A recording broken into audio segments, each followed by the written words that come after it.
This is a Dragon Blazer production, and I am the little boogeyman. All right.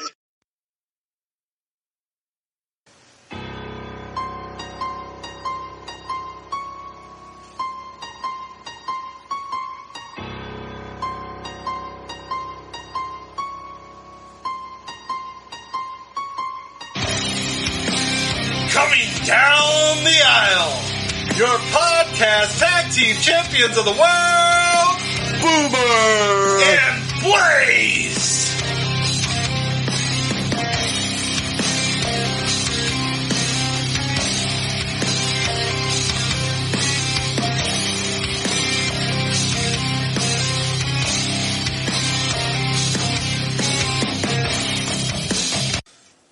Hello, everyone, and welcome to another exciting episode of the Boomer and Blaze Show. I am Boomer. And I'm Blaze. And here we are, a little sad. Halloween's over, but we are now into November. Yeah. So that means, I know, Wait right? a minute. My birthday month. It's my birthday month. Hey. Wait a minute. I'm turning 40. This isn't a happy occasion at all. This is sad times. This is sad times. No, it's not. You'll be fine. Come on, I'm older than you are. But it's your birthday month, huh? Hey. Everybody should celebrate that. Thanksgiving's right around the corner. Right. Time to eat way too much food for no reason. That's my birthday dinner. It is. You guys got to catch up on this. Thanksgiving's really about Blaze's birthday dinner. That's right. That's right. Okay, and if you're not on the boat for that, you need to recognize Absolutely. and catch up on it. So since we're in your birthday month and almost to your birthday dinner, let's talk a little bit about some of that food. Okay, I mean, come on, it's Thanksgiving. We might as well squeeze it in, right? Absolutely, absolutely. So, I kind of expected this conversation closer to Thanksgiving, but I know. Sure. We have plenty to talk about, though, right? Oh, This yeah, is just a little teaser. You All know, right, it's in your house. We have to fill some time. So I feel like take turkey out. Turkey's your Turkey and ham should both be out. Yeah, turkey. Those are meats. Those are your main. Yeah. Everybody's normally having turkey. Yeah. So unless you have something different than turkey that you traditionally have on Thanksgiving, and maybe some do. What's your favorite side? What's your favorite Thanksgiving side? What do you look forward to every time you go to Thanksgiving? I can't remember when I was a kid what it was. Probably the turkey, right? When you're real little. I can't think of like I said. But when I got a little older, it was my stepmom made this sweet potato casserole with marshmallows and nuts in it, and I couldn't wait. Green bean casserole has always been a go-to too. Oh yeah, I love me some green bean casserole. My uncle, before he passed away, I don't know why I was about to do the Catholic thing, like everybody's watching, like seriously, like woo. Anyways, the German guy is over here doing his Catholic thing. I loved my uncle. He made green bean casserole, and I loved it. Yeah. Every time that he made it, miss him, yes. Yeah, my uncle Lance. Lance is great guy. I always love me some stuffing. You know, stuffing's always good. Have you ever had a weird stuffing? Like I dated a girl and her mom always put oysters. Oysters? Yeah. No. Yeah. Weird, right? No, I've never had oyster and I stuffing. ate it. Was it good? It wasn't bad. It took a while to get used to. But, oyster stuffing. And they always had waffles, too. Waffles? With the Thanksgiving dinner. Yeah. Really? Like, what is that? I don't know. They were real. They weren't Eggos. Like, she made actual... Was it like a Belgian tradition? I don't think they were Belgian. You don't remember the waffles were Belgian? Maybe. I don't know. But, yeah, so that was a little weird. Oyster stuffing. Yeah, that was a different... I would prefer to have a French tradition and have some French toast. It'd probably be better. I can't remember what the waffles were about. It probably was, something to do with their heritage. There has to be something. Yeah. It has, who decides, you know what? Was it like frozen waffles or like right? Homemade But it was waffles? real though. They were actually made in Ireland, so they were real waffles. Cool. That's like I don't know, but I remember it clearly. I don't know why, but hey. But no, actually, my favorite side dish is my mom makes scalloped potatoes, and they are so good. And you can't beat real ones because no one makes them anymore. I mean, we normally use a box. We use a box. No, that's something else about Thanksgiving too, because people make shit. You know? We get mad at her whenever I think she like she didn't make it one year and we just went off like how dare you, mother? How dare you not give us this is what we look forward to, Christmas, Thanksgiving. We look forward to these delicious. Oh, and look, I had some Thanksgivings with Blaze, and his family can definitely cook, and I actually had some foods I probably would have never had. Thanks to your family and some of them German dishes they would throw at us that I probably would have Let me think. How about I'm going to guess pigs in the blanket. Oh, dude, look, that's our German tradition every January. Grandma's pig. Look, still to this day, no one makes them like that. That's I can tell you right now. Yeah. My grandma passed that recipe to my sister-in-law, and she now makes them, so they're not gone. Oh, my grandma may be gone, rest in peace. Best ones ever. But yeah, it continues. That's good to know, because I don't know what it was she ever did, but they were just... She told her where she goes to get the sour heads, and homemade pigs in the blanket. You can't beat it. And some cabbage and some, so... Well, I'm glad to know the tradition lives on, because tradition lives on. That's good stuff. Yeah, absolutely. We still have pigs in the blanket every year. Nice. Every I do remember those. Normally we're celebrating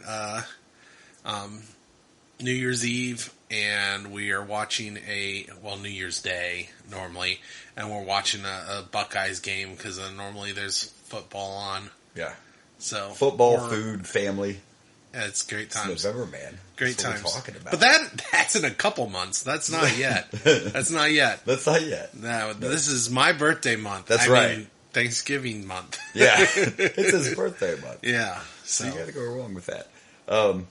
We'll have to come up with some more Thanksgiving. Oh, we'll have plenty. Maybe next week we can talk about your favorite Thanksgiving movie, which I think there's only one. You got to go through the Rolodex. Song. You got to go through the Rolodex to figure out. No, we have plenty more to talk about. We'll squeeze in. We have a great debate for Thanksgiving too, but I'm going to save it. Oh, we have the giant candy corn debate over Halloween. Well, there's a good Thanksgiving one, but we'll save that for a little closer too. I'm not giving it all away yet, but we like to touch on.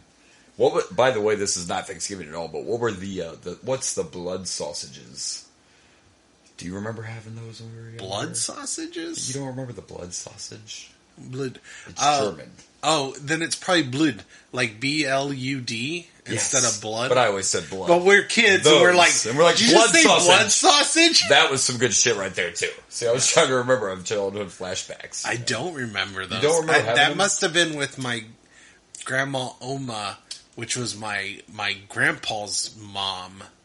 Right. Well, see, I think Grandpa made them every once in a while, but maybe yeah, it's and maybe possible. You were just like too young to remember. Yeah, well, you guys were. I forget you guys were a little bit littler. Yeah. Maybe you just didn't want nothing to do with it. Like, we don't want no blood sausage. Well, I'm like 5 years younger than you, right? Wow.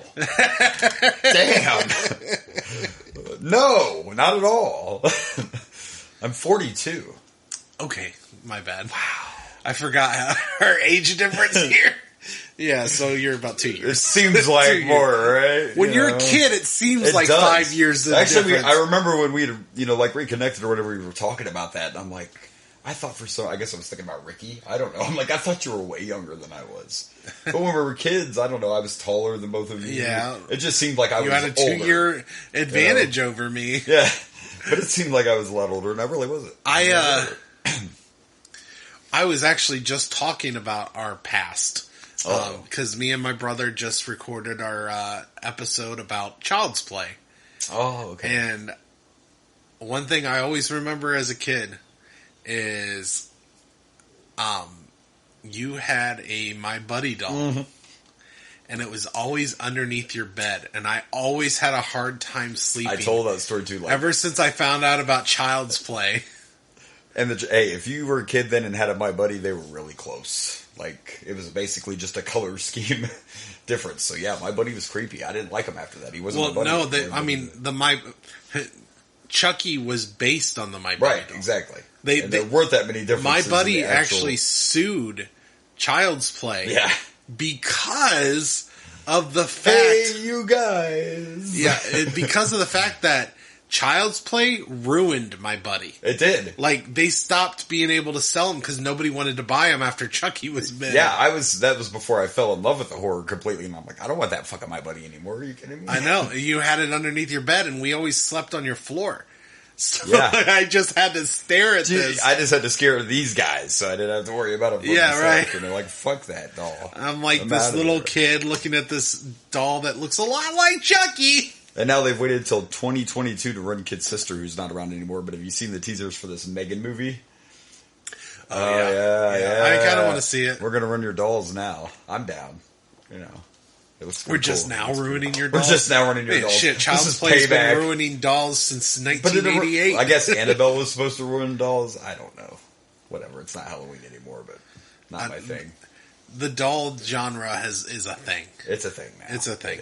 You either love dolls or you are afraid of them, or you love them because they're evil. Exactly. Yeah. I mean, we all know the best doll's Chucky anyway, so can't get rid of that. Chucky's the goat. Chucky is the goat. Chucky's the killer doll goat. All right, so this week we're going to move on a little bit here before we get to, I guess, technically wrestling. Some news from The Rock this week. We got the XFL. I know. Names and logos revealed. You know what? The link you shared, I didn't see the logos. I need to check the logos. I saw the names, right? And a couple different names. We got the Brahmas. Yeah, which I loved, right? I'm like, there's my team. Just, like, right there is just like... Dang, it's over. Yeah, so they kept a few names, and...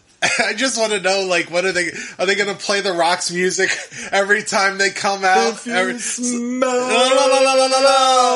The Rock. Dude, it would be badass. Look, the Rock says. The Rock says. They should use the heel rock music with that little bit of slower. Yeah. You know, of course he had to make. So there's some different cities. Of course he had to use his name. You know they're gonna get a touchdown, and then he's just gonna do the people's eyebrow. Yeah. Are we gonna get a giant Brahma bullhead in the stadium? So or is it just gonna be the Rock's eyebrow? Maybe that's all. Maybe just like. Maybe that'll be my team now. They're either going to have the Brahma Bull like as the mascot, or it's just going to be a giant like cartoonish version of The Rock with his eyebrow up. That'd be great. So all them people that look like when the XFL came back, all these people were showing off their gear that they had bought, and I'm like, listen, I'm glad it's back, but I wouldn't be buying that gear so fast. Like, remember what happened the last time? You know, the Rona takes the XFL out. Well, for all you New York Guardians fans out there, your team's now in Orlando. So yeah, I mean, it wasn't even a Guardian. Like, I was on an XFL page. You'd be surprised how many people were fans. You know, it was better this time. Vince didn't go cheesy the second time. I actually did like the XFL. Yeah. I was sad that it disappeared, but I think we're going to get something better. Even better with now. The Rock. The Rock and the company and taking control. And that starts in 2030, right? 2023, next year. So next year, yeah. we're only a couple months away from that. Yeah. I'm excited.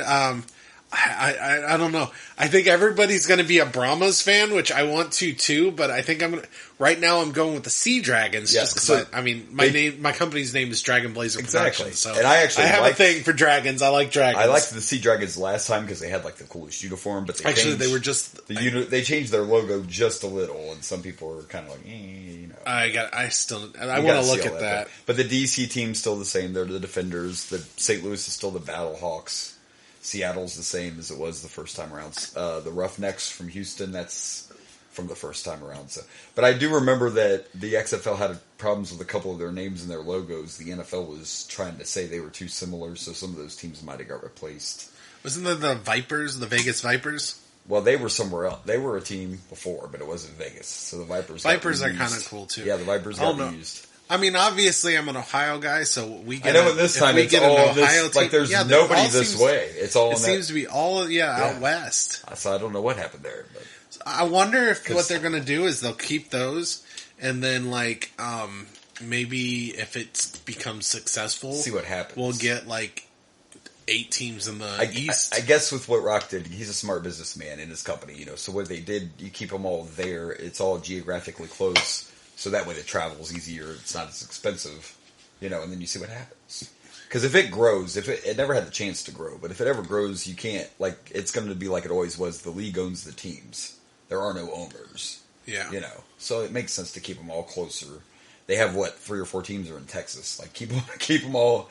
It's less cost to travel, less cost to. So I guess it makes sense. I get that, but start. it sucks for like. But like fans. all of us are like, where's our teams? Like, yeah. But we'll see how it goes. I think with The Rock behind it and his company, I think it'll be around. I mean, I'm still gonna try to watch. I'm excited. I want to see some. Plus, as long as they don't try to compete with the NFL. Remember, be different. Don't be the same. Well, not only that, but do it during spring instead of fall when the NFL. But if you do it right too, with like actually finding players, think about how many guys don't make it to the NFL that are good enough, but right. Everybody can't go. That's you know what I mean. So the talent's out there. No, I understand, and you're never going to beat the NFL. No, but just be different. But isn't he like working with the NFL? Actually, it sounds like they are going to work together. So instead of being competitive. So if they do like in spring, because I mean, there's a lot of people that football's their sport, and they don't like me. Like I like baseball, but I don't watch every game. There's too many. Right.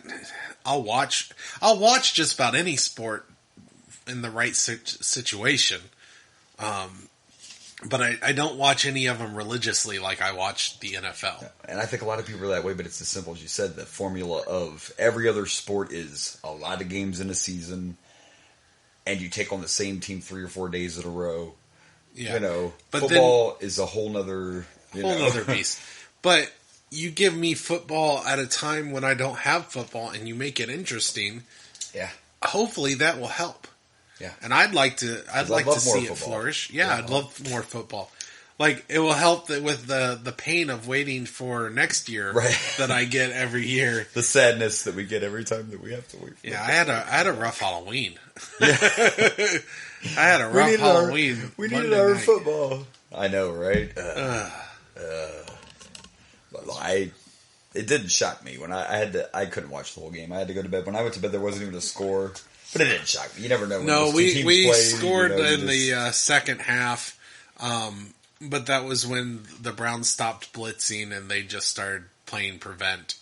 They just made sure we still scored. That T. Higgins had this amazing jump catch that he fought for and ran in for a touchdown, but it was it was impressive, but it was too late. But yeah, they were hitting Burrow hard. I know. They were when you don't have to worry about Chase, and you already have one of the best defensive players in Myles Garrett, and I believe they have another great one too. Yeah. So they already have a strong defensive line. We do not have the strongest offensive line, and you throw in those blitzes a lot. Yeah, it was just too much. It was, unfortunately. And they ran all over us with Hunt and. Oh well, Chubb is also. See, that's the thing about the Browns. They've only lost all their games by like 3 points, in each one. So it's not like they're getting killed. They're a good team that is just haven't had luck their way, and unfortunately, their strengths attack our weaknesses. And not having Chase really didn't help either. So it was. Just, and Joe Burrow hasn't beat him yet. They're like his kryptonite. I know. So who knows? I don't know. Yeah, it's rough. But let's get into more stuffs, right? Wrestling. All right. So here we go. Yeah, so I don't need to be depressed again. We don't want to get all sad back here, folks. We don't want to do that. So, all right. Well, let's get into some wrestling, and I want to mention this real quick. Here's something we never talk about: is Impact. You're like, what? Yeah. Just for a second, we're going to talk about some Impact. Okay. So I forgot to mention that a couple weeks ago, Frankie Kazarian showed up on Impact. His contract ran out with AEW. And he showed up on a pay-per-view and he won their X Division title. Now, you don't really watch Impact. Do you know anything about the X Division title? No. Okay, well, it's a mid-card belt. Okay. And I wish I could explain to you exactly what it is, but I can't.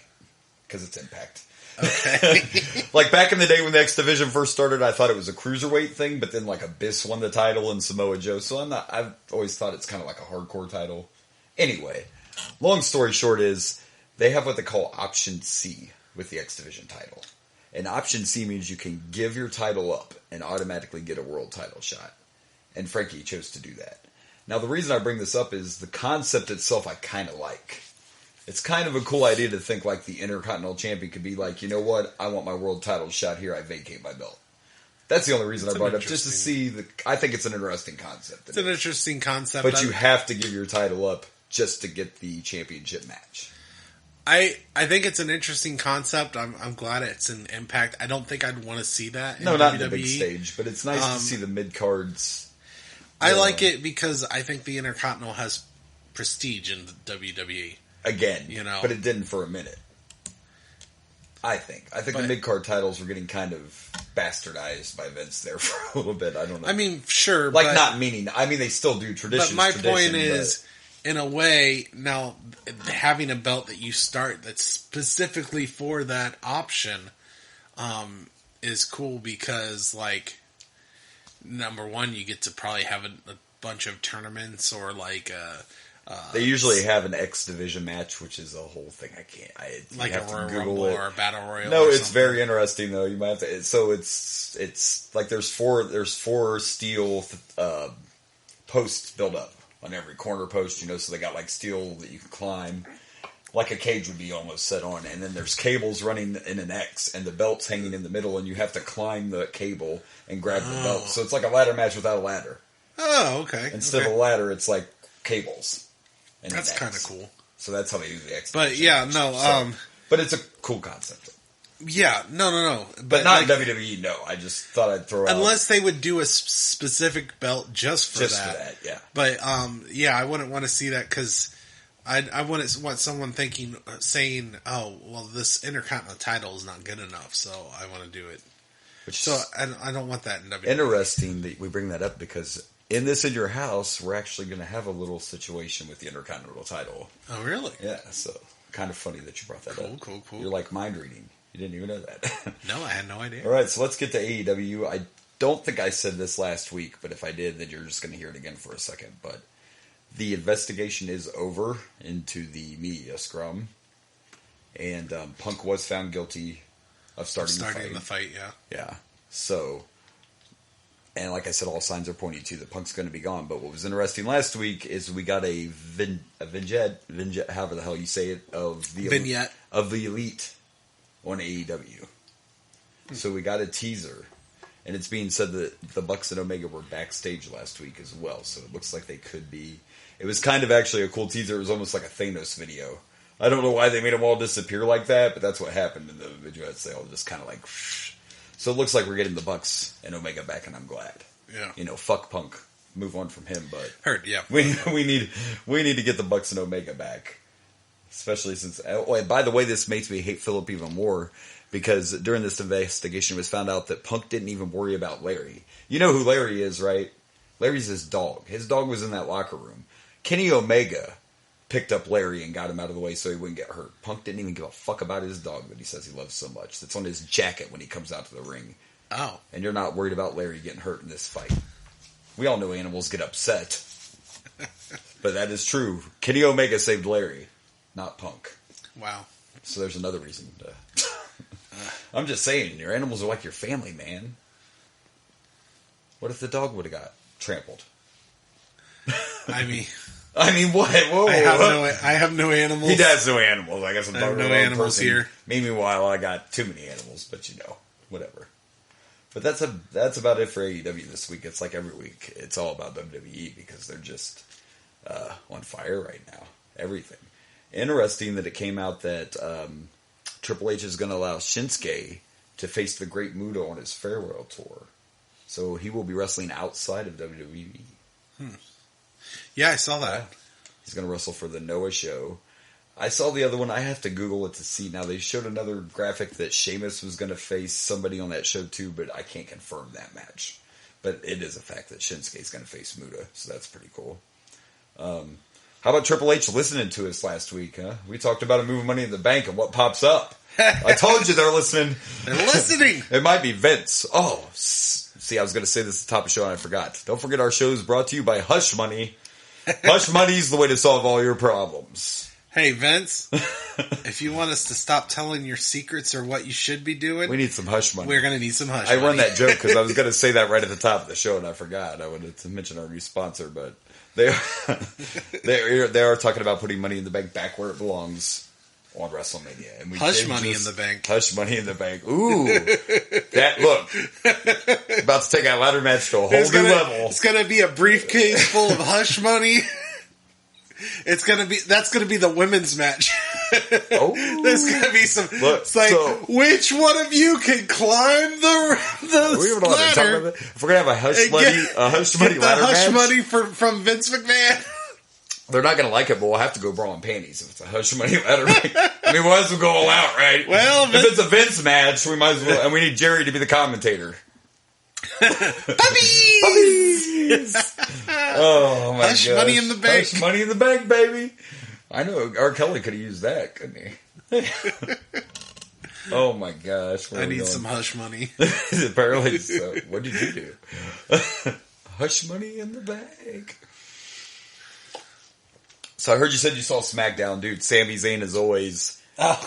How many times did the Bloodline break character? He's about to not be an honorary Uso anymore. Dude, look. How many times were the Uso and Roman himself like they all broke character? Oh my gosh. How can you not? Like Sami is hearing Roman Reigns tell Jay, "Are you not being Uso enough?" Poor Uso. It's the word now, like, people. I'm telling you, it's all about being Uso.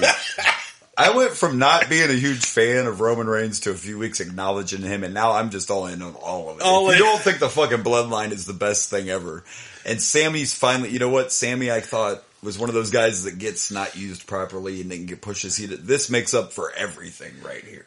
This is the height of Sami's fucking career right here, man. You know this is probably eventually going to end up with them screwing over Sami Zayn, but I don't know. It's so fun right now. It is so fun right now. I still feel at some point... very Uso. You need to be more Uso. I still think that we might see Jay fuck up Reigns' title. Whether he does it intentionally, I think Jay might have something to do with Roman losing his belt. That could be interesting. I wouldn't be shocked. Jay... Yeah, well, I mean, it's kind of pointing. Is it turning Jay face or heel? Like, they're heels, technically. They are, but people are starting to... Oh, people love them. Did you see the video I shared of Roman walking out of Raw and he's talking that shit? The crowd was going crazy. Roman was just like, I'm tired of acting like anyone around here has a chance. He's eating it up now, you know. He's like, I'm tired of anyone thinking they have a chance. This is my camera. This is my arena. This is my show. I'm curious because I know Roman wants to stay heel, and I want him to stay heel. He needs to keep the heel persona, even though he's loved. Yeah. I mean, just be the most loved heel on the planet. You do it like you did with Austin. You don't change the character. You let the audience decide. You just let the audience decide. Exactly. Stone Cold Steel did heel shit when he was the hottest babyface ever, you know? Yeah. Let it be organic, like... Don't force it. I mean, traditionally, the heel is the one that just attacks someone randomly for no reason. Yeah. But that's what Austin did all the time. All the time. All the time. Little flip off. Yep. Stunner for no reason. You know. He offers you a beer and then stuns you. That was great. And it was great. Yeah, exactly. You don't have to let him be what he is. And it'll be interesting to see eventually. You're right, though. Where's it going to go? So yeah, I'm curious. Where do you go with this? Like, There's many places. Do you change Jay as a face, a heel? Like, this doesn't make sense as a face thing. But you're going to be facing heels, so you just keep them heel. Or do they all end up turning on Sami ultimately, which would make him the biggest babyface ever in the company? Probably. Well, this is what Craig has been saying is probably going to for the longest time, that they're all going to attack Sami, and then Sami is going to reunite with Kevin Owens, and then they're going to go after the Usos and tag titles. Which I wouldn't be against. But to me, after all this, if they turn on him, then Sami should get a shot. Whether he's going to win, even if Roman's going to eat him up. Yeah. If you're going to go that route, you got to let Sami have a shot. But it's still, it's good stuff. I don't know. It's so funny. It's so good. And I just love, they don't even try to, be serious anymore. No, they bring character, and Roman showing the soft side, in these like you said, even last week when you gave him, or a couple weeks ago when you gave him the shirt and everything. Today? Yeah, that's great shit. Meanwhile, the flip of a coin, he's like, yeah, and I'm going to destroy every motherfucker in my path. It's all great stuff. There were a few things on Raw I could have done without. We had to have a silly Halloween match like they do every year. But I shared it on our page. Otis and Chad Gable, hats off to you for the SNL love there. That was great. Like, that was some funny Chippendale stuff. sketch. Yeah, the Chippendale sketch was great. Congratulations to Alexa and Asuka, our new women's tag team champions. Yeah. It's an interesting combo. It is, but see, this has been people, and I'm not mad about it, but this has been people's complaints about the women's tag division is a lot of times it's not even actual teams. You just throw people together and they become champs. Yeah, they really haven't built the women's tag team division very well. Not very strongly, but congratulations to them anyway. It would be cool, though, if they did, though. I think they need to, but what can you do? I mean, they have a few more teams now. You got plenty of talent in NXT. Maybe Triple H will work on it. I say you build it up more. You just, if you're not going to use it, where's that mid-card title the women could use? Do that instead. Something that matters. Excuse me. Congratulations to Sheamus. He got married. Did you see some of them photos on Facebook? It was pretty cool. I didn't. His best man was Drew McIntyre, but Cesaro, a.k.a. Claudio, was also at the wedding. So we had a bar reunion at Sheamus' wedding, which is really cool. You saw some pictures of it, but that's why Sheamus was wrote off of TV so he could go get married. So congratulations to him. And congratulations to the bar for getting to have a temporary reunion anyway. And, yeah. And let's talk about the best part of SmackDown as always. Bray fucking Wyatt. Yeah. Once again. And dude, that one, it was all over Facebook and I shared it and made it a story, but just that picture of Bray standing in the ring and all the lights are out and all that's on the screen is his new logo. There was just something about that picture right before we got to see Uncle Howdy. Like this, I'm loving every minute of this Bray Wyatt stuff. By the way, I'm in the studio using my hands like anybody but Blaze can see me. I talk with my hands. I'm like making gestures like we're recording this, just so in case y'all are curious. But he likes it. So, what did you think about Bray? What did you think about Uncle Howdy's first time we saw him? Interesting. There were actually 3. I didn't catch all these, but there were 3 little. Well, the one I didn't catch, but there were 3 kind of hints in Uncle Howdy, I guess. If you notice the earring he was wearing, it was a cross earring, just like Bo Dallas used to wear. Same earring Bo Dallas used to wear in Uncle Howdy's ear. Someone on the internet pointed out the fact that he had a contact in that looked just like Malachi Black. I don't know. I didn't catch that part. But the funniest thing to me, and you'd have to Google it to look, but if you Google Bray's Uncle Barry Windham, now, that's Uncle Howdy. Huh. You can tell that Uncle Howdy's the mask. You can tell it is based. Maybe not. I didn't read that as a fact, but I feel like the Uncle Howdy may be based on Barry Windham a little bit. I can see it in the face, but that is Bo Dallas' earring he's wearing. I don't know what the deal is with the one contact, but that is the same. And they say Bo Dallas is coming back. That's what I read. Yeah, I've heard those rumors it's too. Fine, but are you going to let him be with Bray and like change? Look, he wasn't a bad wrestler, but you're not going to make him be Bo Dallas, are you? Don't. Hey, you just have to believe. Now, believe it or not, I liked him like that at first. I love the believe stuff. I did, and that was an NXT thing that Vince ruined when he put him on the main roster. Then he put him with Curtis Axel and all that or whatever. But I did. I dug the believe shit too. But I did. That was back. But in the days I think if we get Bo Dallas back, it's completely different character. I do too. Yeah, and maybe he'll be a part of all this. I would assume I would assume if you're bringing him back at the same time that you bring back Bray Wyatt, he has to be part of this. Probably part of the play. Yeah. And Uncle Howdy had a tear. I'm really excited to see where this. Yeah, they're just teasing, and I know they announced that he will be at Crown Jewel. Yeah, which we need to talk about. Must we? Well, and this is why. See, then I hate to downtone the show before we start, but this is a serious thing, and I know you have thoughts, and everybody has thoughts about these Crown Jewel shows. Normally, I stay out of it, what my thoughts are, but actually right now there's a situation there where there's threats of war. They're being threatened right now. Iran's threatening Iraq and everything, so there's actually a security alert. Oh. So to me, it's a no-brainer that they should not be going to Saudi Arabia for Crown Jewel right now. I don't even know why are we even considering having Crown Jewel. Normally I say, I get it, everybody has their feelings.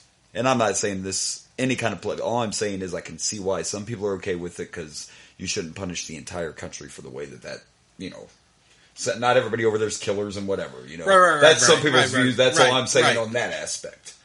Why deny them entertainment with the whole country ain't that way? Fine. But this is a situation where they've told you. Like, I had to Google it. I don't watch the news. It's horrible. And I'm like, why would Crown Jewel be in trouble? Because they're on security alert for an attack. Like, there may be war starting. Yeah, and you don't want your star wrestlers over there. And in 2019, I don't know if you remember, and they can call it whatever they want, they held the wrestlers hostage after Crown Jewel in 2019. Oh, I remember hearing about that, yeah. For over a day. And now you want them to go during a wartime. Yeah, that could be a wartime. Have happened a lot. Not only should they not be over there, but nobody should be in the stadium watching this. Yeah. The last thing you want to do is have a large crowd gather. So, what do you think we do?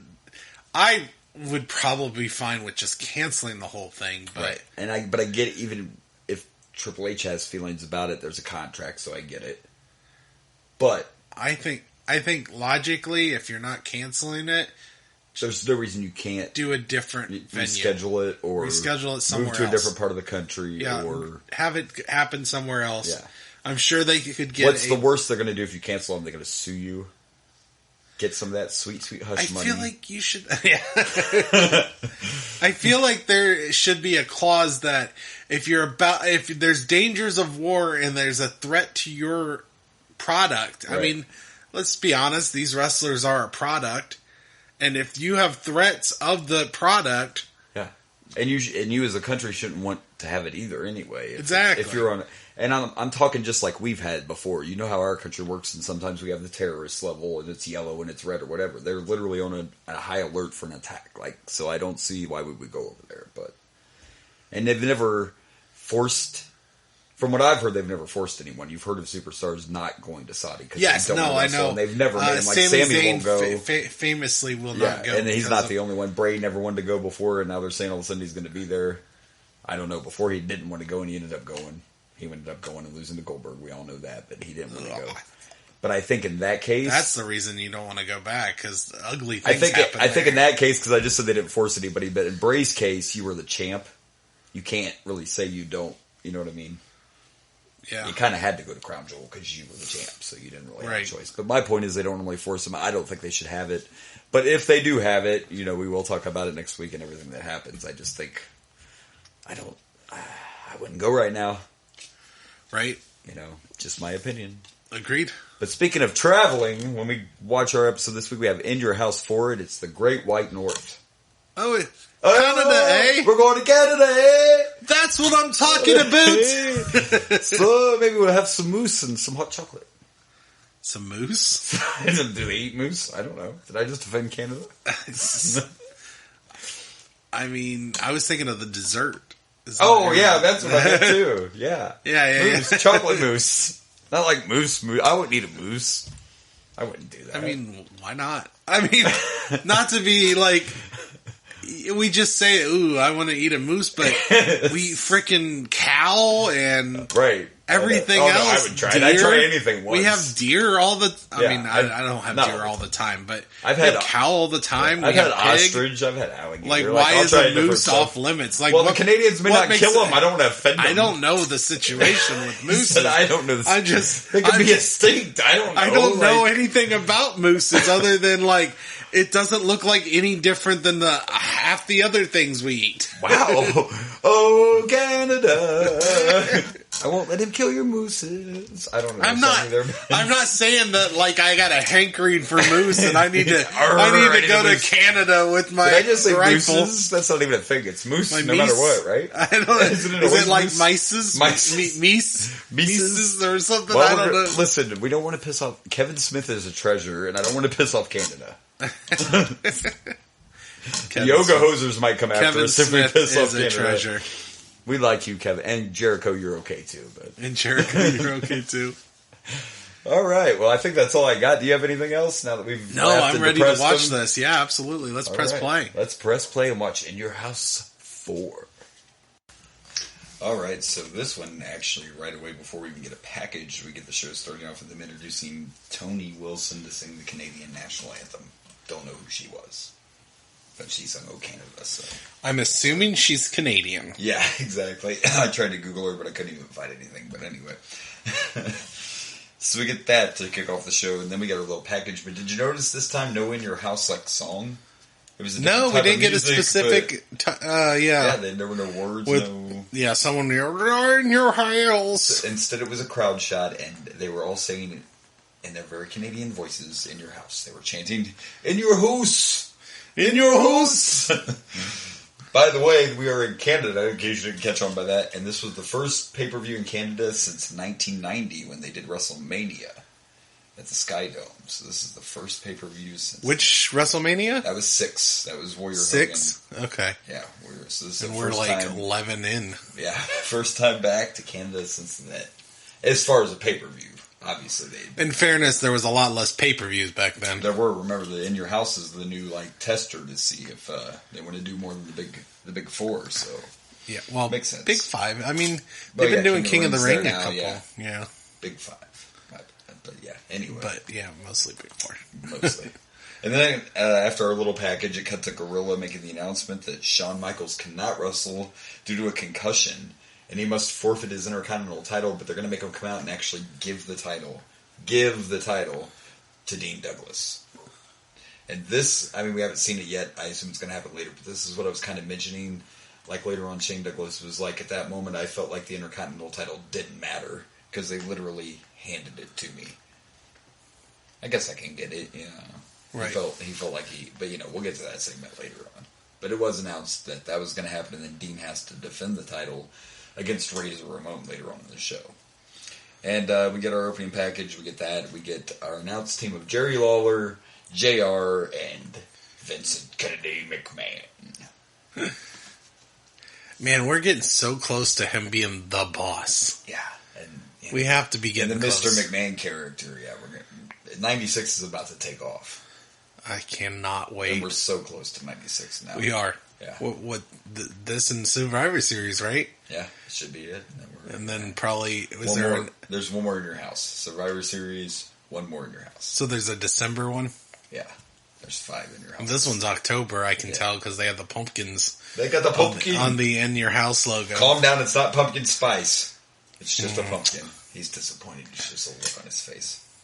I don't think pumpkin spice was really probably wasn't even a thing. It wasn't popular. That was just a spice in your cupboard back then. That nobody gave a shit about. They weren't putting it in your coffee until some magical person was like, "You know what? I wonder how this would be in coffee." And then they were like, "We're putting that shit in everything." Wait, people like pumpkin? What did I see today? It was Hostess cupcakes that are pumpkin spice. Oh fuck cupcakes. Yeah!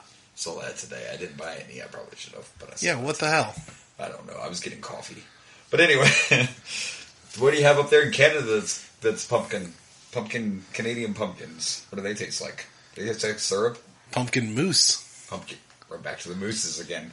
No. I'm the talking mousse dessert. I'm talking about the dessert. Not the actual mousse. I don't even think I could be like, I want pumpkin flavored actual mousse.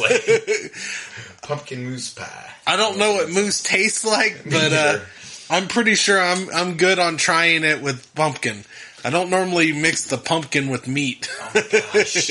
We're good. Candace's gonna hate us. What's great is I just remembered I have a friend who's Canadian. I'm going to have to talk to her later. I got some questions for her.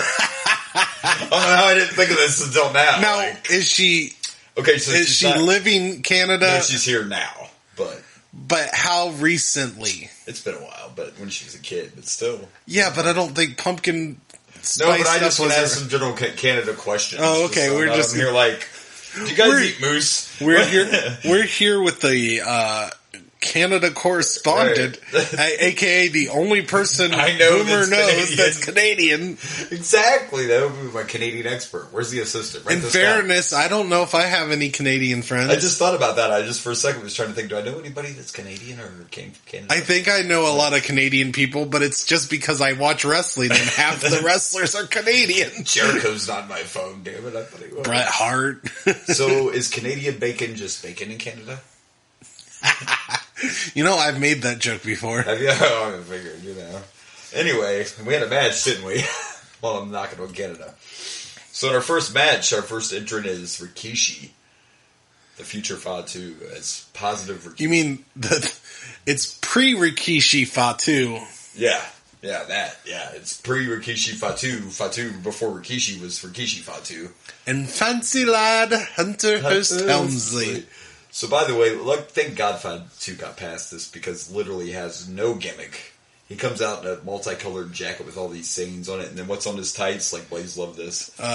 Just say no. I swear to God, Fatu came out here like he was the fucking dare officer I dealt with when I was a kid. I was like, is that his gimmick? It's like he's the dare people guy? are going to try to give you fucking drugs all the time when you're a kid.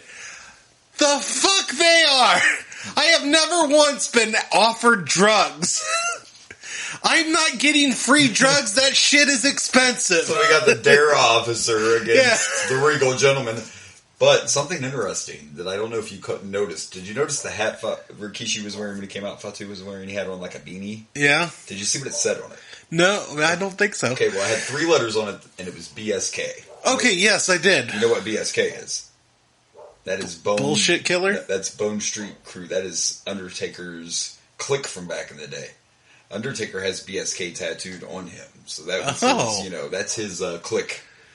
The Bone Street Crew. Yeah, that's his clique. So Fatu was in the clique. Undertaker was a nerd. So was yeah, he was, because you know who else was in it? Kama. Before he was Godfather Paul. Yeah, Kama was also in the Bone Street Crew. So. Hey, you got to give credit. I would have noticed that when I was a kid. Though. You got to give credit to Triple H and Kevin Nash and all them. They just called theirs the Click. Right. They're just the Click. But not only are you in with the Undertaker, you're so in with him that he had a fucking beanie made for you. They didn't sell those. That ain't WWE merch. Like, he made him a hat. Like, you're my dog. You're my dog. You're in the crew. Interesting tidbit for you there. So he was part of the crew. I like how he decided to use K instead of C because he was cool. He was cool. Hanging out with Fatu and Kama.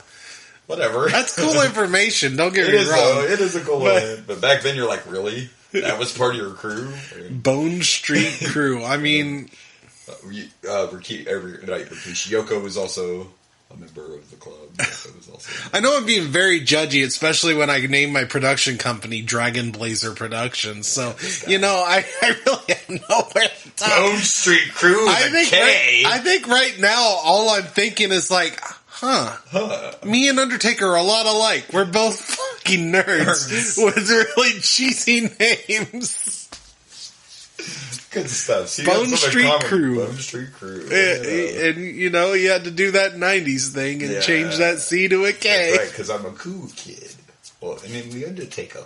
Anyway, this match was better than the last opening match at In Your House, because you remember last time we got Waylon Mercy.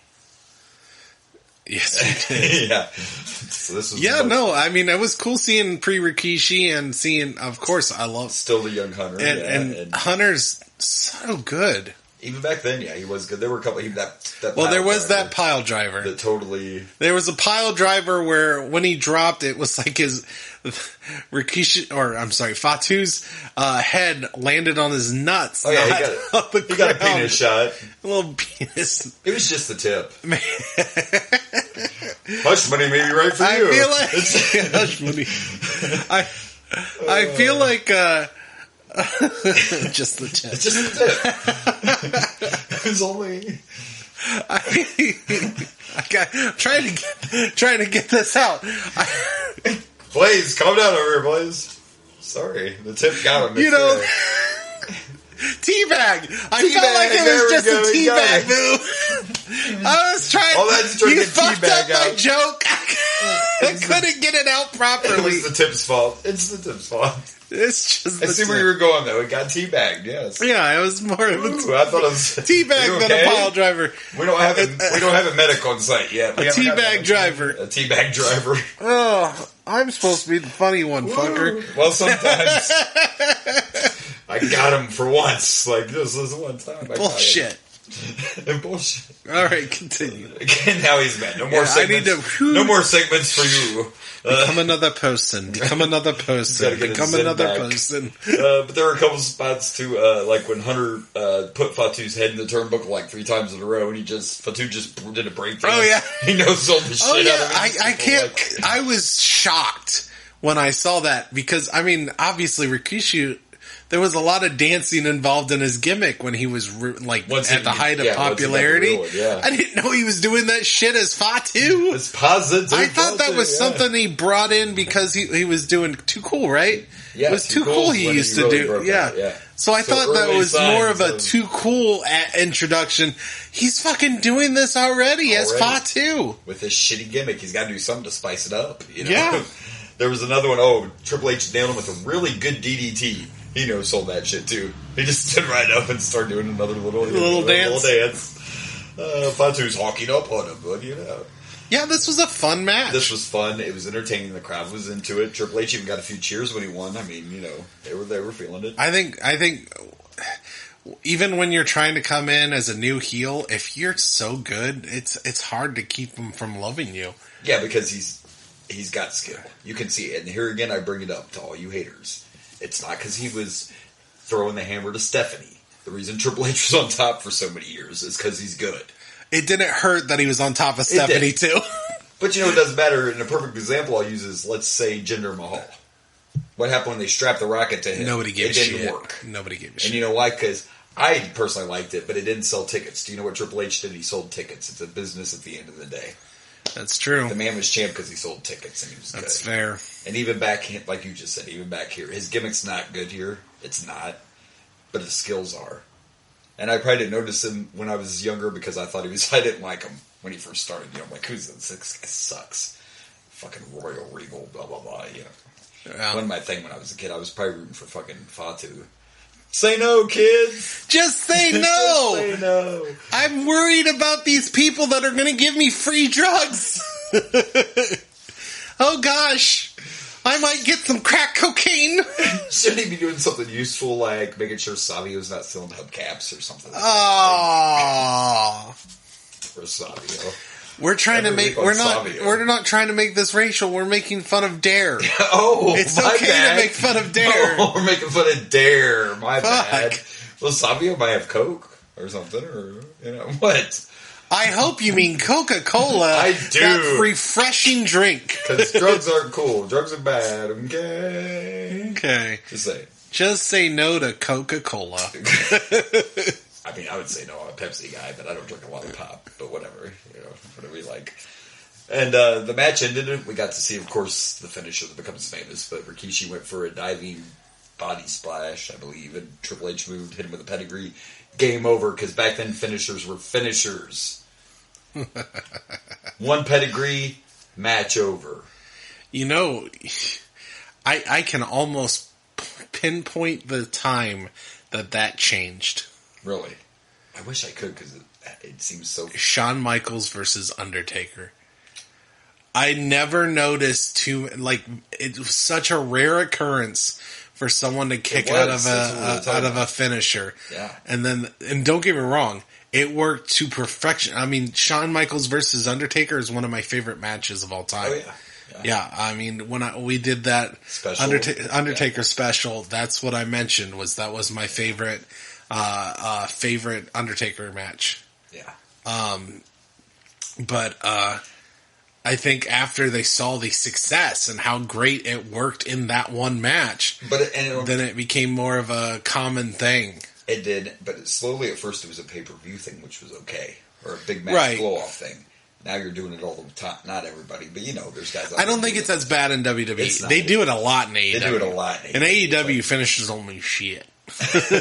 And I like AEW, but some of the stuff, some of the newer guys and all that, a finisher should be a finisher.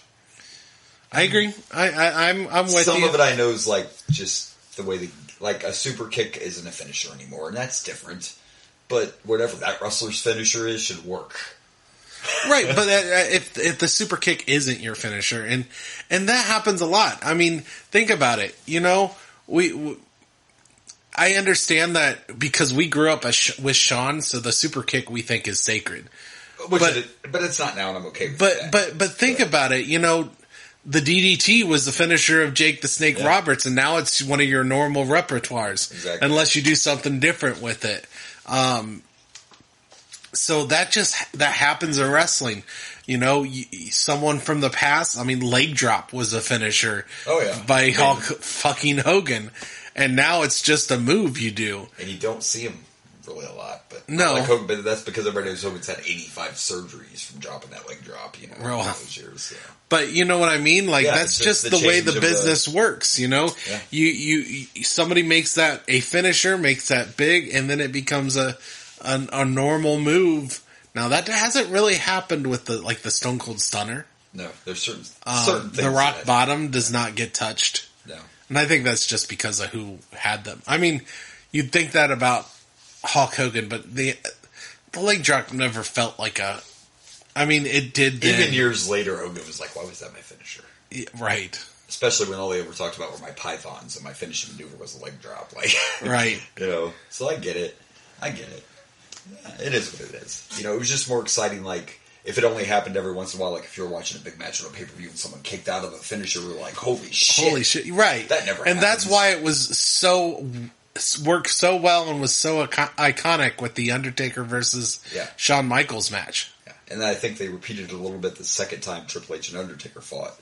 There were quite a few pedigrees and tombstones, but still, again, it worked. Yeah. It was all about the story. It was. So, anyway, but all right, we got to rate this. We got to rate this. Yeah, we got off on one of our little walks down wrestling lane. So, pretty good opening match. It was nothing over the top or fancy, but it was entertaining. Triple H did what Triple H does, and I'm going to give this 3. Just say no to drugs. I'm going to give this 2.5 teabag drivers. Yep. All right. Let's see what's next. All right. Before the next match, we get Doc in the back interviewing the Bulldog and Jim Cornette about his title shot. So obviously, the main event tonight is Diesel and the Bulldog for the title. Okay. Anyway, unfortunately, I remember this main event. It's sometimes when you remember these pay-per-views, you wish you didn't. But anyway, and I do remember this main event. Our next match, though, is for the Tag Team Championship, and it's the Smoking Guns against Razor Ramon and the 1-2-3 Kid. Yep. And every time I'm impressed with the Smoking Guns. I guess I think when I was young I was too much of a hater. I hated the gimmick. So I don't remember the Smoking Guns being good because I thought, these are fucking cowboys. Who cares? They're really... But they're actually way better than I remember. There was a lot of good in this ring. Yeah. There was a lot of... On both sides. And the tags, Razor and Kid were tagging like they've been a team forever. 6-7 tags real quick in and out, attacking the Guns. It was good tag team wrestling, which I love. Oh yeah, absolutely. I'm a huge tag team I like this match a lot, actually, and the only thing that brings it down is I'm confused. I get what they're trying to do, but I don't know. It seems weird. Rough how they're trying to get there. Kinda, yeah. The first string, it didn't feel very organic, and people didn't buy it like they should have. Almost. Yeah, the crowd was really quiet. We're going to get to that when we get to the end of the match. It was kind of weird, and it was just. It's clear that they're trying to bring a heel turn for 1-2-3. Yeah, they're trying to turn the Kid, and it's just kind of not. But it's weird how they're going to it. Yeah, and then it didn't really get the response you want. But we can talk about the end when we're going to be there. It ain't going to take too long to get there. But it was because the match itself, like we said, it was good. There were a couple good spots when Bart had Kid up in the suplex, and then Billy did this. Did a one-legged drop kick. Yeah, that was real cool. I liked that a lot. Actually, we had the spot where the refs Razor sent Bart or Billy one of them off the ropes, and the Kid pulled the top rope. Yeah. And he went over, did the flyover. And I said, under my breath. Well, that was a little heely, wasn't it, kid? And I disagree. I disagree because I feel like that's what makes it a tag match. You know, if you're not expecting your tag team partner to do stuff when you bring your opponent near that corner, what the hell are you doing a tag team match for? That's not heelish to me. Bringing down the rope. Now, okay, I see why you think though, because if you have a manager do it, then they're getting involved in a match they don't belong in. And now you're getting to my point, see now, because I don't think it was heelish either. I think it's tag team wrestling, but you know how fans are, right? So they cheered kind of when Kid did it. But what if a heel would have done that to a face? Then it would have been a heel The move. heel does anything, just does a move that he's supposed to do. It's just another reason. It's just another reason I love our sport, because it may not be as much now because the lines are kind of not as drawn as they used to be. But back in the day, like Hulk Hogan could have took a chair and broke it over someone's head and they would cheer. Hulk Hogan constantly did. But if the shit. Genius took a chair and broke it over someone, they would boo him. You know, yeah, so that's right. That was kind of the point I said when I mentioned wasn't that kind of heelish, and that's what they're trying to do with the Kid, but it's not. Really. Like I said, I don't think of it as heelish, but like I said, my thought process is the Kid is in that match. He's not an outside observer. He's not a manager. If you're in a tag team match, literally in the match, you're not taking advantage of that. You're not tag wrestling, right? Yeah, I didn't think it was heel either when they. Bart Gunn came in and put Billy Gunn on top of the Kid. Oh yeah, and then Razor did the Lawler same thing. Was the one that was like, "That's kind of heelish, isn't it?" Yeah, he's. But why? Well, they were both faces in this match, so you know Lawler's just. And I get that, but why is that considered a heel move when it's a tag team match? You're supposed to do everything you can to help your opponent or your team win. Yeah. Okay. And then it's not a singles match that just takes turns. That's not what a tag team is. And the top rope thing didn't have the desired effect because you had even asked me, are the Guns, bad? I'm like, no, they're both faces. But the problem is Razor and Kid are more over. So they cheered when the Kid pulled the rope. Yeah, absolutely. So we get to the end. We'll just get to it. But so Razor hits the Razor's edge. Match is over, and then all of a sudden the Kid wants tagged. Yeah, it was kind of clunky and weird. So at first I got that because it's like, okay, the Kid wants the pin. I guess is what. But I'm still. I guess his name is the 1, 2, 3 Kid. Like, that's his finish. But I'm still saying that getting the pin is my finish. What are you doing to me? Yeah, no. But I'm just there like, why would you do that? You just hit the Razor's edge. Why would you? And you're wasting all this time. And he tagged him. He did. And the Kid went for the pin. And what the fuck happened? He got rolled up and he lost the match. Right. Yeah, it was weird. It was a little weird. So, but I know what they were trying to do. I wish they would have had 1, 2, 3 Kid do like a finisher. Like it would have made more sense if he jumped in and was like, he goes off the top rope and does a splash on him, and then he gets kicked out. Because then when he threw the fit, it just literally makes you look like you're a baby. Yeah, you wanted in there to get the pin and you couldn't get it. And it's your fault, so and then you're getting mad at Razor. And you're mad at Razor. Like I said, it's just they went the wrong way about it. It was bad flow. And then it just didn't work out. So then they had Kid attack the Smoking Guns, and there was almost no reaction. The fans didn't even know how to take it. It didn't work at all. Yeah, you could almost hear a pin drop when Kid attacked the Guns. They were just like, what the fuck? Do we cheer? Huh? Do we not? Is he turning or is he? Yeah, I thought he turned last time when he fought with Razor, but that's the first thing when I saw this was like, wait a second. It's just weird. It's weird how they went about this. And it's not working yet. And it kind of brought down a pretty damn good match. Like, I was debating on giving this a 4. Yeah. And I'm probably bringing it down because of the odd end. The odd end, yeah. And you're trying to turn the wrong guy. Like, Razor's already the bad guy. I know. Razor has a lot of patience for being the bad guy. And until later when he grows more and he becomes X-Pac, but right now, like, everybody loves the Kid, and it's just no one's buying him as the big evil villain.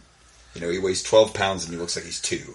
Like, the thing is I think this could have worked if you did it differently. A little differently, yeah. If you did it differently, like, this whole... the problem is you didn't hit anything wrong until, like, the very end of the match. You know what I mean? It's like... Their chemistry was great the whole fucking match. They were tagging in and out. You could have, showed little, Yeah, but it was a really good match, went smooth, and then we're going to lose because you wanted to get the pin, and I let you come in. But it's my fault that he caught you off guard. Yeah, it's like it's like what they say about the best villains. The best villains have a kernel of truth, and they you can almost see why they turned to the dark side. Right. You can almost see it like, okay, you're an evil son of a bitch, but I kind of get it. Yeah. If I something happened to me like that, I would maybe go that route too. It's the same with this. Yeah. It's the same with this.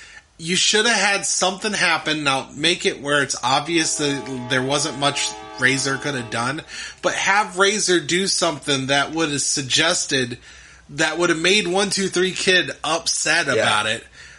And maybe it's something that 1-2-3 Kid just saw differently.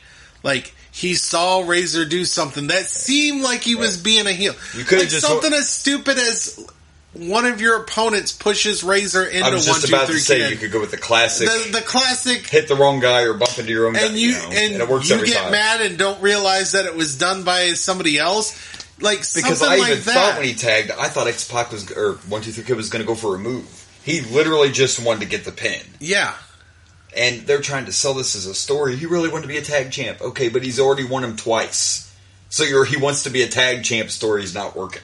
You know what I mean? The kid's already had the tag goal. Like, that doesn't make sense. I don't know. They're just not selling it right. Yeah, it was just... Take that out. It's a good match. It's bad storytelling in a really good match. Right.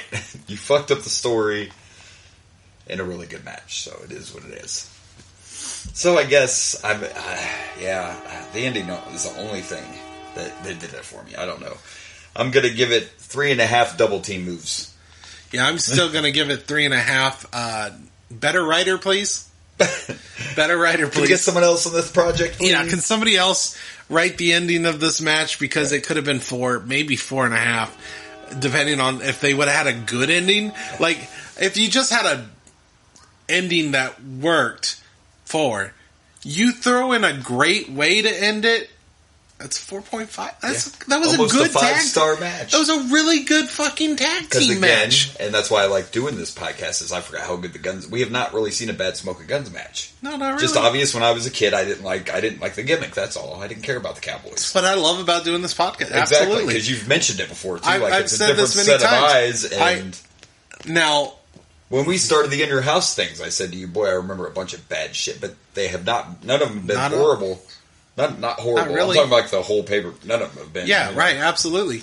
No. I mean, I said a similar thing when it came to Hulk Hogan. I gained a slightly more appreciation for Hulk Hogan. I still don't like the guy that much. Right. I'm still not a Hulk Hogan fan. But now you see why he affected wrestling the way he did. Doing the podcast, I could see the appeal. Yeah. I can see why people did like him. But, I have a lot of issues with his terrible movesets. He does the same shit. I have my issues, but one thing I came away appreciating is the fact that the man exudes charisma. Yeah. I mean, he has charisma out his ass. Yeah. So, I mean, despite the lack of the moveset, he knows how to sell it. He knows how to sell it. He knows how to do it. Yep. I had a similar situation with Ultimate Warrior. I came away realizing that he was more flash than substance. Very much so. But I didn't realize that till I was older. I still have a little bit of... Yeah, when I was a kid, I was all in with the Warrior, and I didn't realize it. We get wiser. What did you see in this? The leg drops X-Pac was doing the real fast. Oh my gosh! First one looked great. Second one he missed by a mile, and it was probably a camera angle. But see, when I was that age, I didn't notice that stuff. No, because I bought into all of it, so I didn't. I saw Ric Flair wrestle live one time, and his chops looked horrible. Oh my gosh! Like he was missing. Like we just saw there. It was very disappointing. I'm not saying he was always like that. But you realize a lot of wrestling is essentially being a magician. Yeah. A lot of sleight of hand. Yes. That's all that's what it is. It's a sleight of hand. You have to know what you're doing. Yeah. To look like you're killing people. Exactly. Sometimes. All right. Are we ready to get to the next match? Let's go. Absolutely. Bring it on. All right, before our next match, we get Hendrix backstage selling life-size cutouts of Shawn and Brett. Cardboard cutouts for $25, kids. If you had one of those... Ladies. Shawn likes to go to your house, I'm just saying. If you had one of those now, it'd be worth a lot of money. Could you imagine if you had one of the original ones? You know, Probably, yeah. Doc tried to ask Brett a question. What the fuck did he say? It was a good line. I can't remember. What did he say? He's like, "Oh, Brett's a little stiff." Yeah, Brett's a little stiff right now. Can answer the question. And then we get our next match, and it's Marty Jannetty. Oh my god. Who hasn't given up anything as the Rocker. Wearing an outfit like exactly what you'd imagine staring directly to the sun is like. So somewhere in his messed up skull, Marty was like, if I'm going to come back, I need to look different. So I'm going to wear my Rocker shit, but I'm going to make all the tassels like 3 miles longer. So they're just fucking everywhere. Yeah, everywhere. Like, everywhere. And I'm going to still come out to the Rockers. With a design that's only happy with people from the 80s. Yeah, and it's 95 and the Rockers haven't been together for 3 or 4 years at this point, and we're still just going to be... By the way, Marty Jannetty's probably been hired and fired more times by WWE than any other person, but he got a payoff. What's he care? His opponent, it was the debut of Goldust. Huh? Pretty cool, right? It's to go back and watch this stuff. Like, that's definitely the Goldust you don't remember at all. Like, early Goldust. Yeah, their first match. It was his first match. It was his first televised match. Like I told you, this was actually a dark match at the last In Your House. So he had wrestled, but just not on TV. Soon you'll see them start getting away from that because, the interwebs are starting to come around. So you can't be having these dark matches and trying to keep secrets. Right. You can't do that stuff anymore. It's really hard to do. But what did you think of Goldust's debut? It wasn't his fault who his opponent was. It's not his fault, but yeah, Marty Jannetty was just... I felt bad that this was Goldust's first match. Yeah. And the sad part is, and there was still some kind of highlights with Marty Jannetty. Like there were, but it's like he got tossed into the turnbuckle on the outside, and he just flew around. And that was the impressive sell. The stuff Marty was messing up. Okay, like the last match you mentioned, like the leg drop. You wouldn't have noticed it in a different camera. No, if there was a different angle, that would have looked probably great. Like Goldust was dragging Marty by his hair. And Marty just stopped. And Goldust kept going. Like, he's missing the kind of shit you shouldn't miss that looks really bad. Like, the dude has you by your hair and you just stop moving and let him keep going. Like, how do you even do that? How do you slip out of the hair drag to even... Yeah. Maybe he didn't have his cocaine in this match. Oh, and the foot, he missed it. We tried to go back and watch it. But so Goldust went to stomp on Marty's hand. Like a foot stomp. Marty pulled his hand back and started doing the ouch before the foot even fucking, like Goldust hadn't even stomped on him yet. He didn't. He sold early.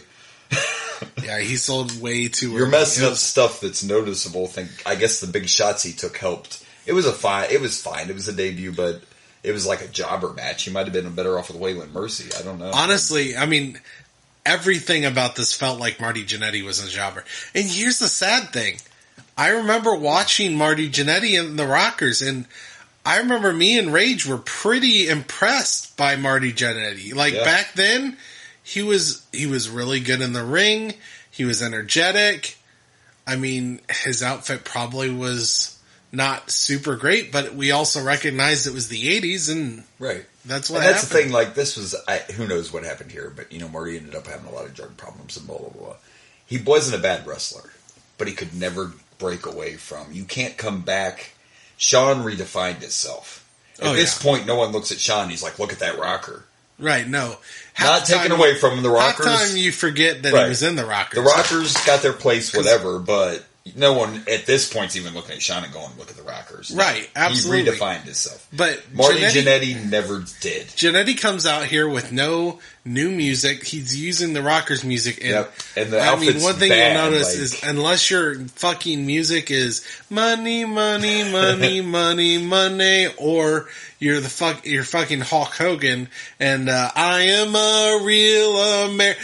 80s wrestlers did not have iconic music. Nobody popped for Marty. Nobody. And he came out, they had him come out just like running down the aisle. Like the Rockers would have. What they did, because he did exactly what they did in the 80s, he felt like a jobber. He looked like a jobber. He felt like a jobber. The way they presented him felt all jobberish because that's what jobbers look like. They look like they're from the 80s. Yeah. He's like, we're watching a Goldust and Marty Jannetty match, and Marty Jannetty is the one that looks weird and out of place. Exactly. The Goldust looks perfectly normal in this match. And you took the words right out of my mouth. Got me again. And Jannetty never changes. 10 years from now when we're watching WCW, and we see Marty show up in WCW in 1997, guess what the fuck he's wearing? The same fucking thing. Rocker gear. He's like, guys, I was a rocker. Wasn't I cool then? Wait till we get to experience the new rockers in 96. Oh my gosh. Yeah. Marty Jannetty and Leaf. Do you think we'll get to? I mean, were they ever in any of the pay-per-views? I'm pretty sure, and I could be wrong, but I'm pretty sure they're at SummerSlam 96 that I went to. I'm pretty sure they're in that one. Oh, you got to see them. Because the tag titles were a 4-way tag match, and I'm pretty sure that they were one of the teams. The new rockers. Yeah. I'm just saying. Yeah. Guess what? They wear rocker gear and come out to the rocker music. I have a question for you. It just popped in my head, and you might not be able to answer this because this is going to be a tough question. Bring it on. Is there any wrestler you can think of who is the most popular wrestler who never showed up at a pay-per-view in WWF? That would be, like, never? Like, it was never had a pay-per-view match. That would be hard. But he'd be someone that we could name. Right, but never. Has that happened? I don't know. That's a good question. Like, yeah, I couldn't answer that right off. I imagine there's somebody. There probably especially back in the 80s. Oh, yeah, I'm sure. You know? That's a good teaser. I have to look into. I have no idea. Yeah, I couldn't think of one off the see top if of you my can head. find that out. So anyway, yeah. Other than we made fun of Marty a lot, but we also talked about he deserved it. So from our perspectives, Blaze didn't watch WCW then, so this is his first exposure. Like Goldust is Goldust. Yeah, right. No. To be fair, because you never watched WCW. I knew who Goldust was when he came in only because I did, and even now Blaze watched him and was like, well, yeah, you can definitely tell. Yeah, once he, you know. Yeah, in 2022, when I've been watching him for a long time of his career, I now look at Goldust and be like, oh, that's fucking Dustin Rhodes with makeup. Yeah. Of course, it also doesn't help that, I mean, it also helps, I guess, is in AEW, he does the half makeup. So you're still seeing half of his face. It's like his whole, mix of his whole So career, you're seeing the makeup and the... Yeah. It's actually kind of a cool look. I like the look, he does. Yeah. It's cool. And then he calls himself the Natural again, but his gear's still kind of like a mix of Gold Dust and Dustin. And, it's like he just got so comfortable with that outfit and that look. Like, I'm just used to wearing makeup and he now. knows, and I'm not taking nothing away from him, but Gold Dust was a way bigger, I mean, that's a huge part of his career. That's where he had his most success. Oh, absolutely. You know, and you can't be Gold Dust. But you can still paint your face a little different. Yeah, so I think it's just a mix of... And the man still looks great. And he does stuff now he didn't do back then, which is really crazy. Yeah. You know, he's doing like sunset flips and that... what's that move Adam Cole does? He's done Canadian Destroyers. Like, on the apron even. At his age, you know. Yeah. AEW scares me with that stuff, by the way. The apron stuff scares me. Understood. I kind of like it because it, you know, I mean, we all know what it is, but sometimes I watch that like, fuck, they're dead. They're dead. When we grew up, they didn't do that shit. But anyway, let's rank this. It's Goldust's debut. What do you think? Oh, yeah.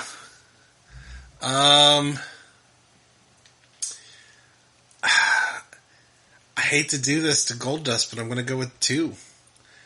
2 Jannetty jobbers. 2 Jannetty jobbers. Yeah, I mean, it was what it was, and it's not his fault who his opponent was. So. Yeah, no, I am not blaming this on Goldust at all. It's just unfortunate that his first match was with jobber-style Marty Jannetty, and he was not... I mean, you could see flashes of him from the past, but he is a shell of his former self. Shell of a man. A shell of his former self, absolutely. Yeah, you can tell. I'm going to give this 2... You don't even know what's about to come. Do you know about Marty? Do you know how crazy Marty is? We'll talk about it. I've seen, I mean, he's come back a couple times. The murder and oh, yeah, and I know. All that stuff, the where he stuff hinted that he, oh, yeah. Oh, my gosh. Oh, Pro Wrestling Apologist. We did a whole Rockers episode. You did. I remember that now. And I know all about this. Poor Marty. It's like, but you've been daughter or whatever it was. He's trying to. It's like if it wasn't because I thought you were my daughter. Let me find out she ain't my daughter. Oh my gosh. Yeah. Hush money could work for you. Marty should have got some. Yeah, we did that episode right after the newest thing came out, and we're like, okay, we got to talk about how fucking insane Marty Jannetty is. And I listened to that episode. Yeah, I remember that now. Wow. Yeah, so I am aware of that. Let's see what's next. All right, so before our next match, we get a shot of the Superstar Hotline. It's got the Kid and Smokey Guns back there talking on the phone, and Lawler's like, the kid's explaining to his mom what happened. That was a good line by Jerry, as always. We tend to ramble and talk a lot, and then sometimes we don't. And this next match is an example of sometimes we don't. First of all, it makes no sense because we've already had a face versus face in the tag team title match. Now we got a heel versus heel match. And their explanation for this is that on Monday Night Raw, Mabel and Yoko decided to beat up the Undertaker, so now they have to face each other. That's the logic. I don't mind that part. I will say this. This match exceeded my expectations. Of how shitty it was going to be? Exactly. I saw that one coming. Oh, damn it. Sorry, I just saw it coming, though. I love me some this Yoko, shit but... fest. Jesus.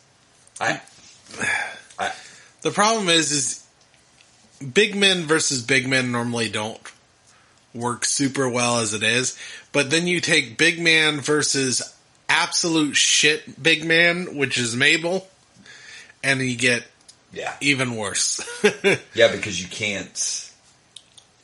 Yoko's big too, so there's not much you can do to save it. Yeah, there's nothing. They just punch, run into each other, maybe a clothesline. Go outside to catch your breath. And the problem is every time Mabel does a move, it makes you hate him more.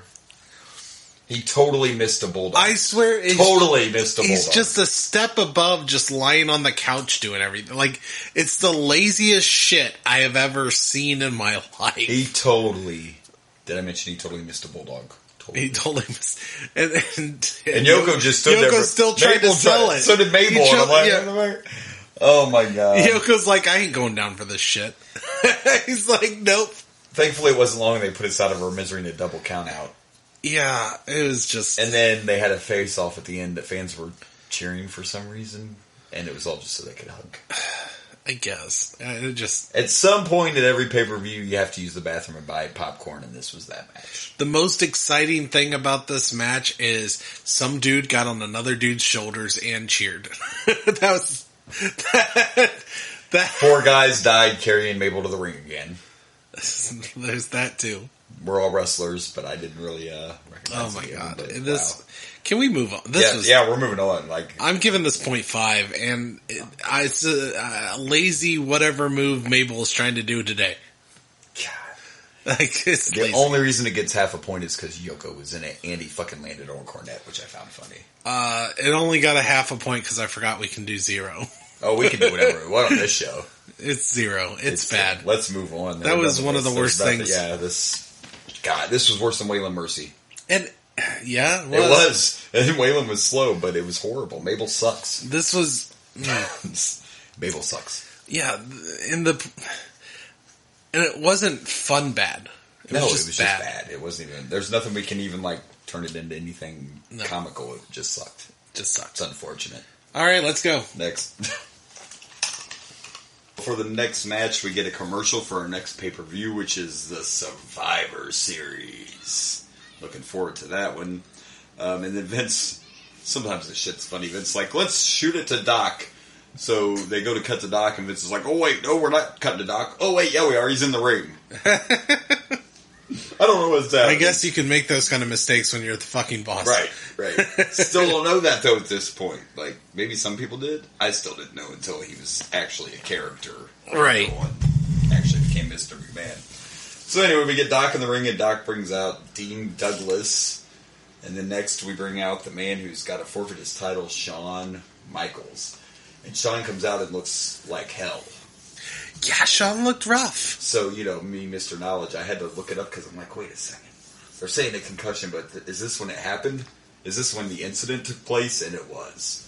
So what really happened is they're saying Sean can't wrestle because he has a concussion, but in all actuality, Sean got his ass kicked by a Marine in a bar fight. Just one? That's the story. He looked bad, didn't he? We were talking about a Marine. In fairness, it is a Marine, yeah. Now, there's been different stories, so it depends on... Google says it was a Marine. Sean always said it was like 3 Marines. But, one Marine could whoop your ass. I would think. I'm not going to fuck with a Marine, but... Fair enough. And we were, talking shit while we were, doing this, and I'm like, I wonder if that Marine went back and was like, guess who I beat up tonight? Yeah. How many chicks did he score with? Because he's like, guess what? Kick Shawn Michaels' ass. So I'm not sure if Shawn he's no longer just a sexy boy. Yeah, I was wondering if afterwards he bought this pay-per-view, like, there's the guy. There's the guy right his there. Fucking ass. Look at his eye. I did that.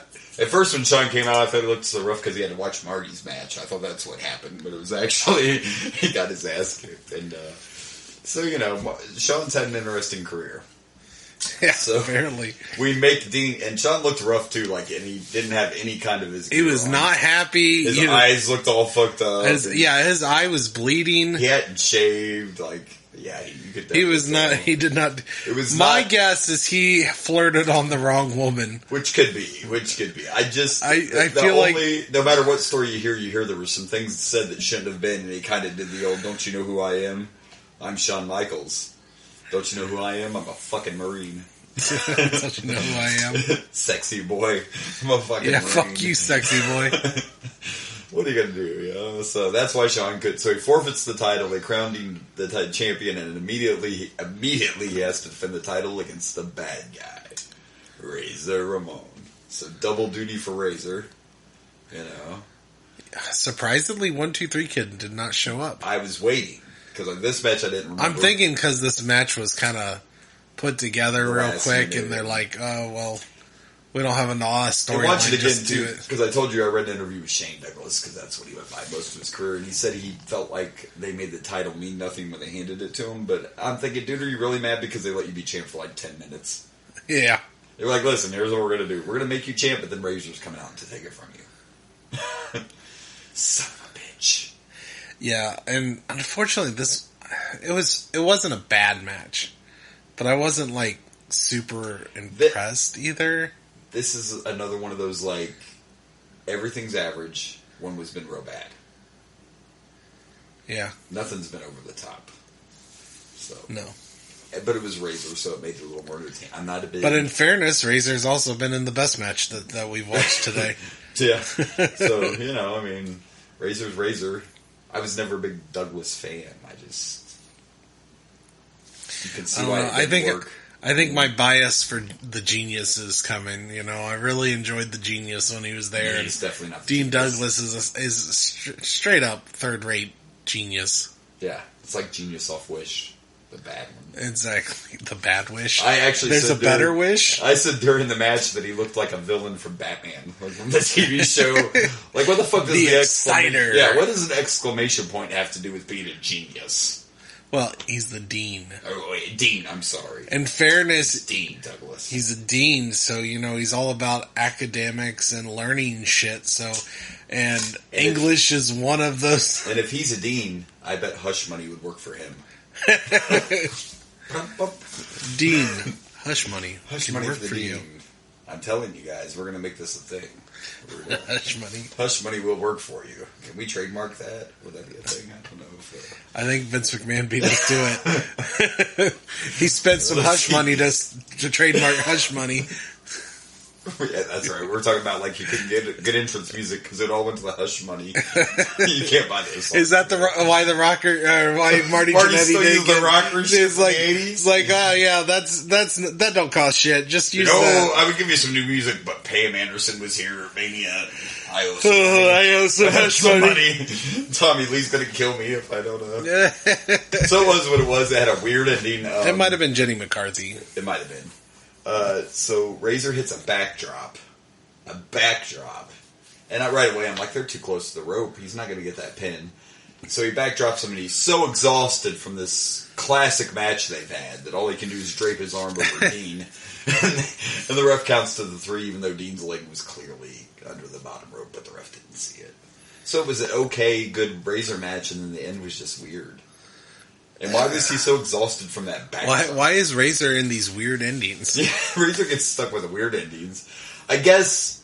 Let me take that back a little bit. I guess I forgot the part where Razor wrestled once. So being exhausted... Yeah, this is the second match he's wrestled.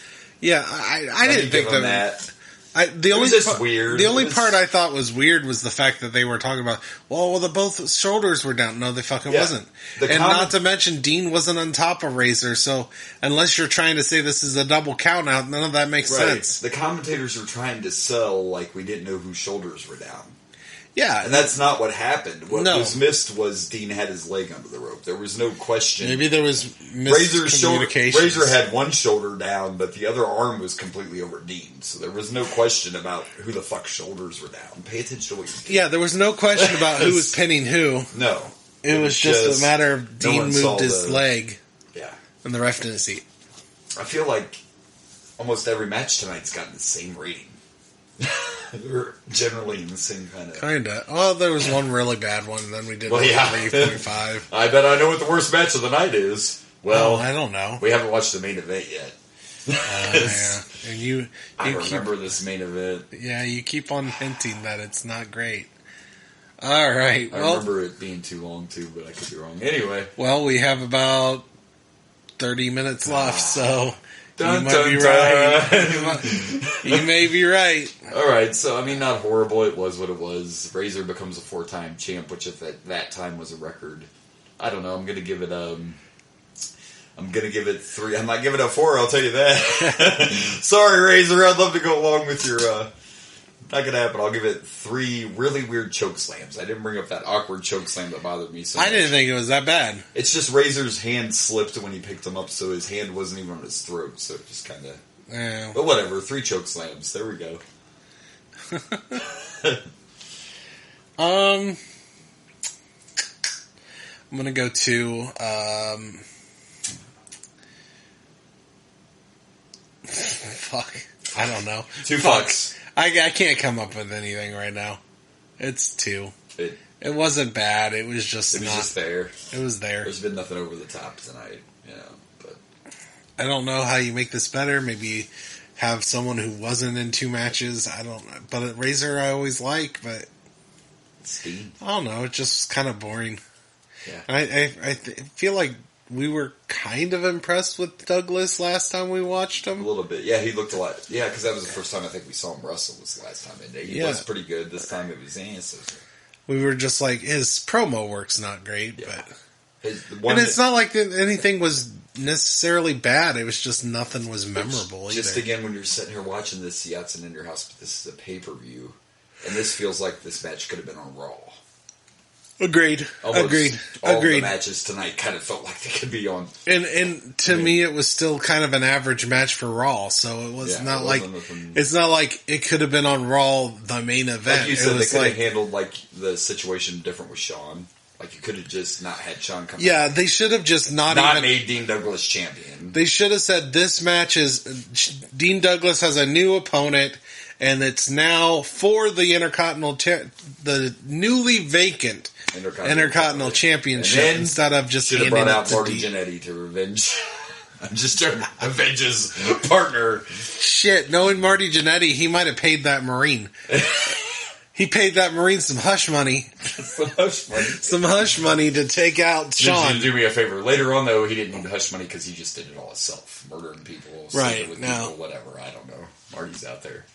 Maybe he paid Shawn hush money to say it was a Marine. I mean, if you're going to lie about getting your ass beat at a bar, there's part of me do you want to admit that you got your ass beat by fucking Marty Jannetty, or do you want to just say, oh yeah, three Marines kicked my ass? Even better is that's what I told him to him. Like, whatever story you read, like most of the time if you Google it, it says 1 Marine. Shawn's like it was 3 or 4.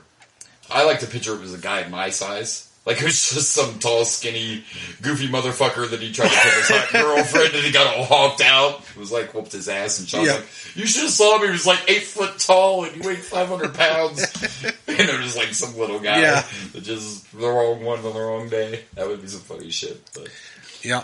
All right, like Marty Jannetty. Yeah. He's a rocker. Don't forget it. He's the rocker. He's the rocker, bro. I can literally see Marty Jannetty jealous over how popular Shawn Michaels has been doing something like that.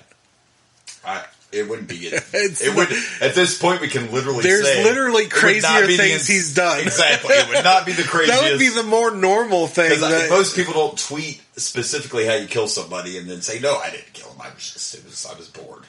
Or talk about the daughter you thought you had. I don't see nothing wrong. I see a lot wrong. Yeah, the worst part of that story was he was just happier once he found out he was already sexually attracted. He was just like, hey guys, great news. I don't have to feel disgusting for wanting to sleep with my daughter now. But she's my daughter, you know? Oh my gosh. Oh, Marty. All right. Well, it's main event time. Yep. Marty's not involved in it, so. Thank God. All right, so before the next match, which is our main event, Bret Hart comes to join them on commentary and chases Jerry Lawler away. But Jerry Lawler tries to sneak back twice. It's a back and forth. Twice. I swear it was like what we played as kids. Like, I'm going to sneak up on you. I'm going to sneak up. Oh, he saw me. I got to go. Oh, God. He saw me. He saw me. And every time he just snuck back up, like, he's not going to look. Sure, he's not, Jerry. He's going to look. I swear to God, Jerry was playing Ding Dong Ditch or some shit. Like, what the kind of childish games is going on here? Well, we're talking about Jerry Lawler. I mean, come on. That's the puppies. The puppies. I guess Jerry Lawler's never really been the epitome of adult, mature behavior. But I kind of, before the match started is when I said, like, what are they doing? They're in Canada. Where the fuck's Bret? Because at this time, that was their biggest Canadian. Yeah, how the hell was he not in the main event? But then, of course, they're saving him for Survivor he was, Series. but... That's why. But yeah, they brought him out for commentary. So at least they brought him out. Because I'm just like, hello. It still doesn't make sense to you me have that the whole Hart family. You're in fucking Canada. Where's Owen? Oh, dark match. What? We're in fucking Canada. You're the most popular Canadian wrestlers, possibly still to this day. Wow. And by the way, I loved it during the match. They made sure to put at the bottom of the screen voice of Bret. You're in fucking voice of Bret Hart. Yeah. Hello. I know they think who's at ringside going, eh. That's not how you put that on, Davey. It's a fucking national hero. I just don't think they needed to put on the fucking... In case you don't know, that's Bret Hart on commentary, just in case you don't know. Like... So let's go ahead and diagnose this match. Yeah. Is that what this was? No, I think they called it that. Wow. Let me just, before we break ours down, let me just tell you what Kevin Nash said happened after this match. Apparently, immediately this match was over and the pay-per-view went off air, Vince threw his headset, looked at Kevin Nash and yelled, "Horrible! Fucking horrible!" That's apparently what happened as soon as this went off the air. I'm sorry, I don't disagree. Yeah, and after that, apparently, he went backstage and got into a fight with Bruce Pitcher because Bruce was the agent on this match. And the Bulldog apologized to how bad it was afterwards. But Nash said that he felt like this was a sign that the end of Diesel was coming soon. Well, and I mentioned this while we were watching this. It was technically smart wrestling storytelling to have British Bulldog go after his legs. He just constantly went after the legs, but almost the entire match was a snooze fest. And they're not selling these submissions. Bulldog couldn't put him on right, and Nash is just laying there like... Yeah, I mean, they're barely even trying to make us believe that there was any effort into trying to cause pain. And But are you really going to, how can you yell at Diesel, though? First of all, Vince, you booked this shit. You made the match. What do you... Just like Mabel, how many times we're going to fucking push Mabel? I mean, who choreographed? Do the wrestlers choreograph? They the ones that decide all this? Apparently they didn't study it well like Bulldog and Brett did for Wembley Stadium, I guess that wasn't... It was very boring. It was boring. It wasn't even necessarily bad. It was just boring. It wasn't that bad, except the submissions didn't look good. But yeah, it was... The submissions didn't look good, and there was so much... Like, this entire match... It was just a snoozer. It was boring as shit. The last match was more entertaining. And that was Dean. And it was still more entertaining than this. Yeah, Dean absolutely was. Yeah. The crowd wasn't really that into it either. And really all they were doing the whole time... So here again, it's experimental, and we're filling in gaps. The whole time, they're just talking about Brett getting his title shot at Survivor. They're not even trying to sell this match anyway. It's all about Brett. No. Who would you rather face? Brett, who's your next opponent? Brett? Yeah, no, this is just boring. Wouldn't it have been... Boring, which is worse than bad. Throwing it out there. Wouldn't it have been more intriguing to have Owen in the match, knowing Brett was in line to be number one contender? I'm just saying. Right. And you would have got a better match. But Owen's on a dark match. And Brett didn't even wrestle. He was at least on commentating. Brett wrestled in a dark match. Here we go again with the In Your House. Right. There's four dark matches because you still get a full card. You just don't get to watch it. And neither do we. Brett faced Isaac Yankum again. That was the dark match. Oh, and by the way, this match ended in a DQ, right? Brett ended up in the ring. I can't remember. That's how much I remember. Yeah, Brett jumped in and attacked British Bulldog. So British Bulldog technically won by disqualification, but he doesn't get the title. Nope. Because Brett interfered. And the fact that British Bulldog just didn't even give a shit. Like Brett comes, or Diesel comes in, and Brett and Diesel start fighting, and British Bulldog just like runs out of there like, oh, I just lost my title shot. Well, fuck it. Let's just go. Do you know why he took off so quick, though? Because Marty was there, and if anyone knows where the good cocaine is, fucking Marty does. Oh, that's a good point. We have coke to snort and women to fuck. Generic rocker. Generic rocker has the coke. Generic rocker has the coke hookup. He's like, listen, and apparently knows some Marines. Yeah. Let me take you to this bar I know. Sean was just there. He loved it. Show you where to get some coke. Fair enough. Some Marines. Yeah, this is bad. It was. I mean, I'm giving this one wrestling NyQuil. Because that's what this was. This was the wrestling equivalent of NyQuil. Yeah. I'm going to give it one. This is fucking horrible. That's what Vince yelled. That's fair. With Vince. That's fair. Horrible. That's fair. It was not good. Wasn't. This was rough. But we made it through it. It was boring. It was dead. The crowd was more into the Intercontinental title. Like, it didn't feel like a main event. No one cared. I don't even know if this was a Raw match. Like, this was a house show match that nobody... Why wasn't this on the dark match? I don't know. It should have been. It should have been really like a really dark match. Like a very. There's just so like don't even turn on the lights. Okay, like something else you could have done. You could have done another main event tag match, and you could put like Brett on a team with Diesel against Bulldog and Owen or something. You know what I mean? There were so many other things you could have done. You didn't have to have the world title on the line because we all know it was going to be Brett and Diesel at Survivor Series anyway. But whatever, it is what it is. It's crazy. Who booked this shit? Vincent Kennedy McMahon did. All right. Well, we made it through that, so we're going to rank some matches. That's what we're going to do. Favorite match of the night. All right. Favorite match of the night. I actually had to think about it for a minute. Because, again, nothing was really over the top, you know? Right. And I don't know. It was a hard pick, but I'm going to go with the tag team title match. I'm going to go with the Smoking Guns against Kid and Razor. I almost wanted to pick Goldust, just because I had so much fun picking on Marty Jannetty. But if we're talking about actual wrestling and story and match, except for I didn't like the ending of it, I got to go with the tag team match. Well, I don't think I went past 3 or 2. No, neither one of us did, except for that tag team title match, so... I'm right there with you. It was the best match of the night. For sure. Even with the weird ending, it was the best match of the night. It was a good match. It was. Again, I forget just a weird ending. How good the guns were. Fair. Yeah. So easy enough. Yeah.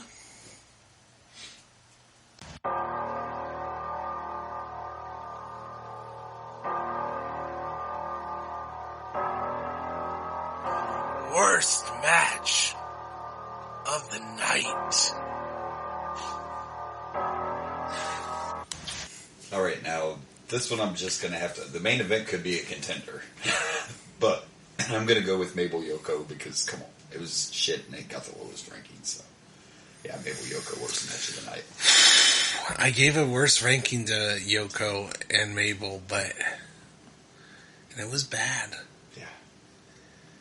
But I almost want to give it to Diesel because British Bulldog, just because it was also the main event. Well, and it was that bad. That was the logic why I almost picked it, because that was your main and a world title match. And a title Mabel match. Mabel and Yoko was just fucking Mabel. And it was quick. Yeah, it was quick. So you got some good points. I'm going with the main event. Do it.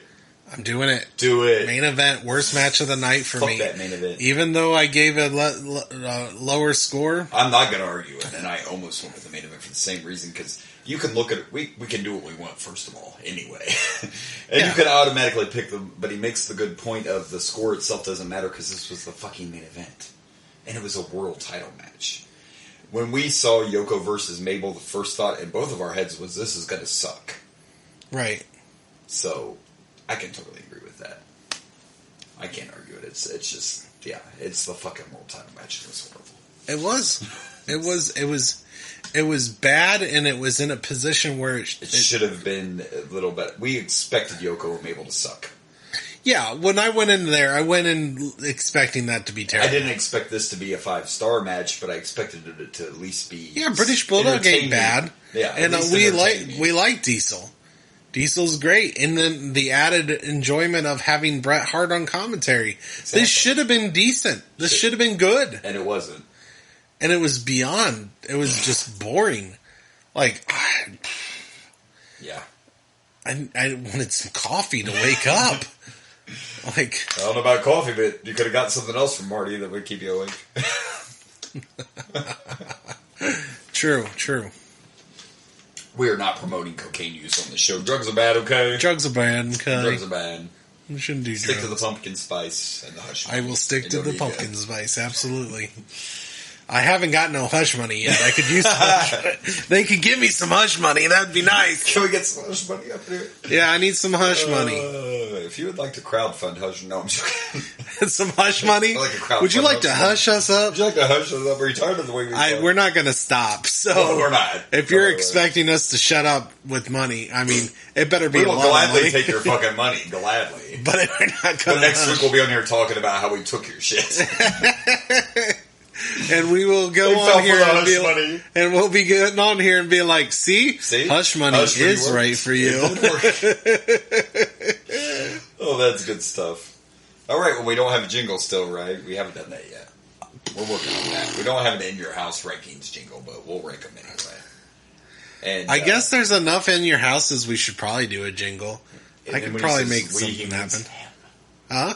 When he says we, he means him. He means, yeah. The creative. I just got the hardest working man. Where's the fucking assistant? Hey! Somebody needs to make this jingle for me. You can never find that asshole, I'm telling you. He's in the studio somewhere, but he's always hiding. In Your House rankings. But anyway, we're going to rank these, and mine's going to stay. It's 1, 2, 3, 4. 1, 2, 3, 4. I'm just going to keep them in order. You were close to me, but you were 2, 1. 2, 1, 3? You did. I have it right here. One second. He's like, I've got it. I've got it right here. I just got to get to it. In Your House. In Your Hizzy. So you're saying this is your least favorite? Yes, one's still my favorite. I'm just right in the order of the 1, 2, 3, 4. Right in order. I'm trying to think. Yeah. I think I'm with you on it being the worst. Yeah, 2, 1, 3, 4. There was only one decent match on this card. Yeah. The rest, and we had 2 really bad ones. Yeah, we did. Yeah, 2, 1, 3, 4. Yeah, absolutely. See how easy that was? I'm with you. I'm with you. I mean, it's, the in-house has made it pretty simple. Yeah. So far. Yeah, and even though we just talked about the jingle, I might get the jingle taken care of. You might hear a jingle while I'm saying we don't have a jingle. Yeah, well, like, what the fuck is he talking about? It may make no sense. No. It's alright, this show doesn't always make sense, so it's fine. Right. Neither did that main event. Oh, God. We know for a fact... We haven't watched it become one of the main event on the next one. It'll have to be better because we are going to the Survivor Series next week, baby. I'm excited. I love me some Survivor Series. Me too. And just a little teaser. I won't give it all away, but we're bringing back another feature that's been gone. Little throwback. We were going to have a video game to talk about next week. Right. Remember that? Yeah, we're going to. We did not give up the video game thing. Just No. We just haven't done it yet because we're going with the timeline and the. We're going when the game came out, which comes out. Although apparently it came out around now because if I just looked at the logo and it said get tips and tricks for WrestleMania, the arcade game. Yeah. Which is the game we'll be discussing next week. Yeah. We're just going by the fact that it's the only game that came out, and it was released a little bit staggered because of the different systems, so we just went with the timing of it. So next week we will go back to the video gaming reviews, so that'll be good. Alright. So we've teased, we've talked, and I think it's time to plug some pluggables. Sure. This guy's got him down pat. Sure. He's ready to plug absolutely. We'll throw it out there. Yeah, you can find me on Dragon Blazer Productions on Facebook, Instagram, YouTube, and TikTok. And on Twitter, you can find me at Dragon Blazer Pro. However, I've got some news. There's some news, folks.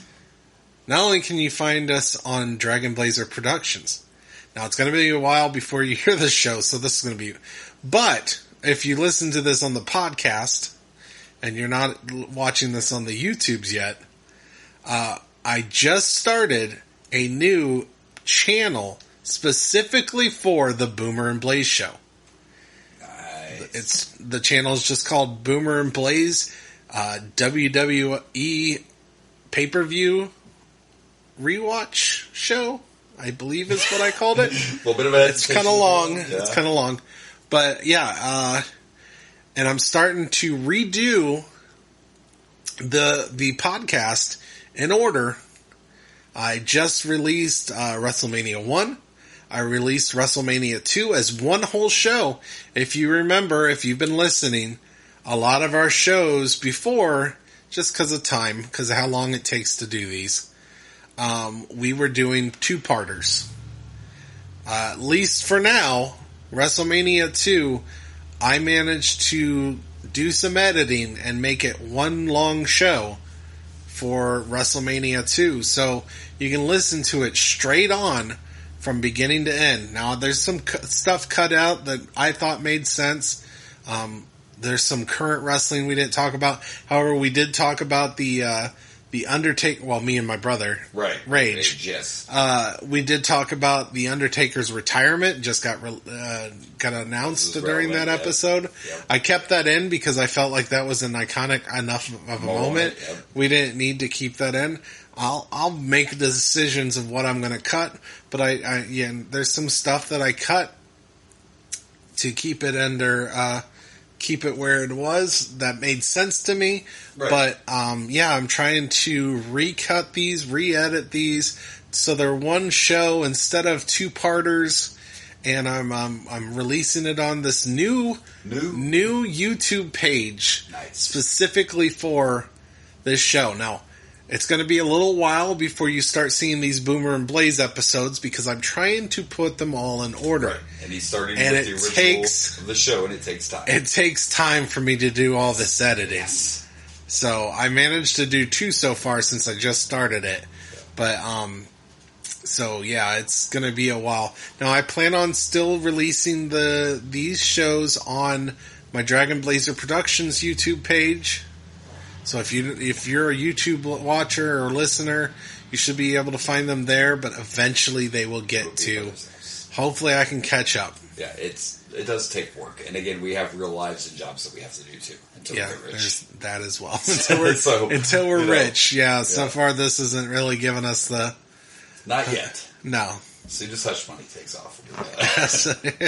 So go switch over to that YouTube page. Nice. There you go. And it's going to be all wrestling content, all wrestling shows. I'm going to make playlists that are separate for each pay-per-view that we do. So eventually there'll be an in your house playlist.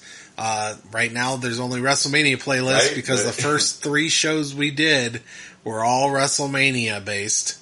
I believe Survivor Series, I think, comes first. Rumble, maybe? Maybe Rumble? I don't know. But One of the anyway, other 3 came archives, after, I think, at WrestleMania 3, and then they start rolling out the other ones. So we don't start getting those until after WrestleMania 3, I believe. I think so, yeah.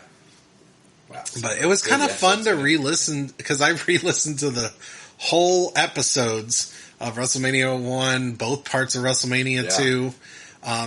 The WrestleMania 1 was a little rough because I was just learning how to do podcasting and the audio was bad and I didn't realize it. Right. Because I wasn't... I started watching on the YouTube page too, but you put it in warning there and I'm like, ooh. Yeah, it's rough. It's rough. But you've come a long way from that. I hope so. I hope this is a much better audio here. Yeah. I would hope, right? So that's good. That's good. And we're just trying to, we still want you to follow Dragon Blazer Pro. Remember, we have a multiverse going on. Right. It's just we're trying to have everything for where. But yeah, I'm trying to separate. That's all. We're just trying to separate. Trying to and have, trick that out. Trick it out. Trick out that algorithm. Yeah, we're playing with the algorithm. I made a separate page for the That Got Dark podcast, Drunk Like Me. So it's just going to stick to that content. And there you go. And so obviously I brought up the Boomer and Blaze one because that one is particular for the listeners right now. For our show, yes. Absolutely. So my pluggables. Go ahead. Yeah. Well, that's okay. Sorry about pluggables. That. You were informing. It's fine. So, of course, we got our Facebook page, the Boomer and Blaze Show Facebook page. You can follow us on Instagram and Twitter at Boomer_Blaze. And now, again, just going with the theme, the Boomer and Blaze Show has a TikTok. Now, Dragon Blazer is on TikTok as well. But you can follow at Boomer and Blaze Show on the TikToks now. I'm catching up. I'm trying to be on TikTok and the Twitters and all that. Trying to be that social media presence. I would have never thought. I just want to tell you I am the old man. I just told somebody the other day, I'm like, did you ever think I would have Once again, I'm only 2 years younger than you. But I feel like you're hipper than me sometimes. Because you've been doing this a little longer. I have never... People that know me would be like, you have a fucking TikTok? I've never had someone accuse me of being hipper, but go ahead. Do you even know what TikTok is? That's what somebody would say. Like, before this show, all I had was Facebook. Now I'm tweeting and Instagramming, and I'm trying really hard to get folks. You're doing great. You're doing great. You really are. I've gotten better with the Twitter. I admitted that was a bad habit when we started. I'm like, no one tweets. Well, in fairness, do. You're not using TikTok like the way people think of TikTok. You're using it as a way to advertise the show. All my social media is for the show, which is why I've never given you my Facebook page, because there is wrestling content there. But yes, exactly. Yeah, I'm trying to get stuff out there for the show. Well, we don't want you in our personal lives. I would probably not use TikTok if I was. Unless you're someone that we would like to give hush money to, then maybe. Then get my DMs, you know what I'm saying? Get my DMs, yeah. Right. Oh my gosh, this show's out of control. So there you go. Hopefully you now, just so you're aware, you will be very disappointed that I don't have the money to give you hush money, but if you're that type of person, yeah, Well, I don't know if you heard, I don't do it very often, but the Powerball's in the billions. It's 1.2 billion. Oh, maybe I can get some hush money. I'm just telling you that I do have. If I win the Powerball, we're gonna have hush money. We're gonna have an assistant. We're gonna have a real studio. I'm gonna be like, welcome to the show. We're broadcasting live from Dragon Blazer Studios in Maui. Oh shit, if we're gonna do that shit, you know what we should do? We take it on the road and we go to whatever venue that the show was at. We could we could have been in Canada now doing this podcast on the Canadian show. It's actually, right? If we get rich, that would be kind of cool. Wouldn't that be cool as shit? We go to the actual arenas where they took place. Exactly. That would be cool. Man, if we could get them to let us actually podcast in the arena, holy shit. Right. You got to know some people. Are you listening, Vince? Take some notes. That's not hush money. That's fuck you money. That's fuck you money. Woo, woo, woo. Well, if you win 1.2 billion, I'm pretty sure that's fuck you money. You're going to do what you want. Maybe, but they take so much of that for taxes. It'd be horrible if I only got you only get some of that. Some of that, and I think normally when you get that much, it's like a lifetime. So you're only getting like a payment every month. Well, you get to choose, but there again, like the government already takes it. Then if you do the lump sum, they take more. Right. From you. Yeah. I don't care. I could give me $2 million. I'm good.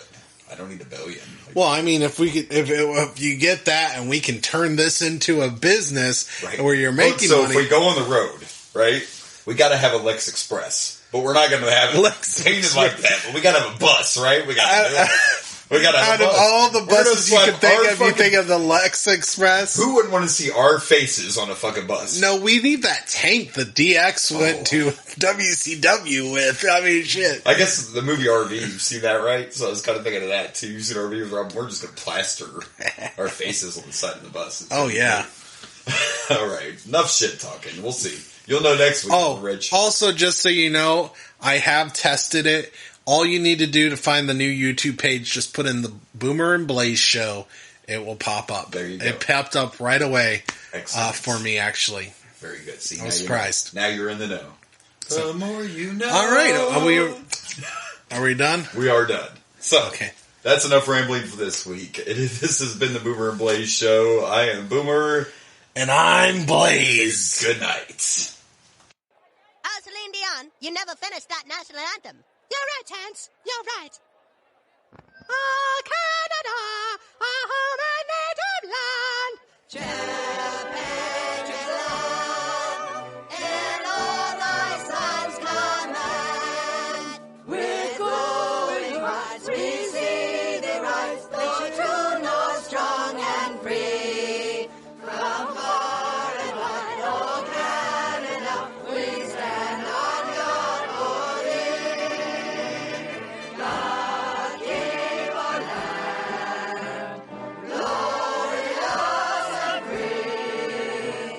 Oh Canada, we stand on guard for thee.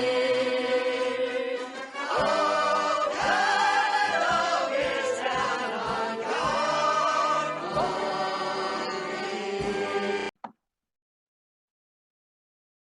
Hey everyone, this is Blaze from the Raging Blaze and the Boomer and Blaze show. Thank you for watching. Please like and subscribe for more wrestling content.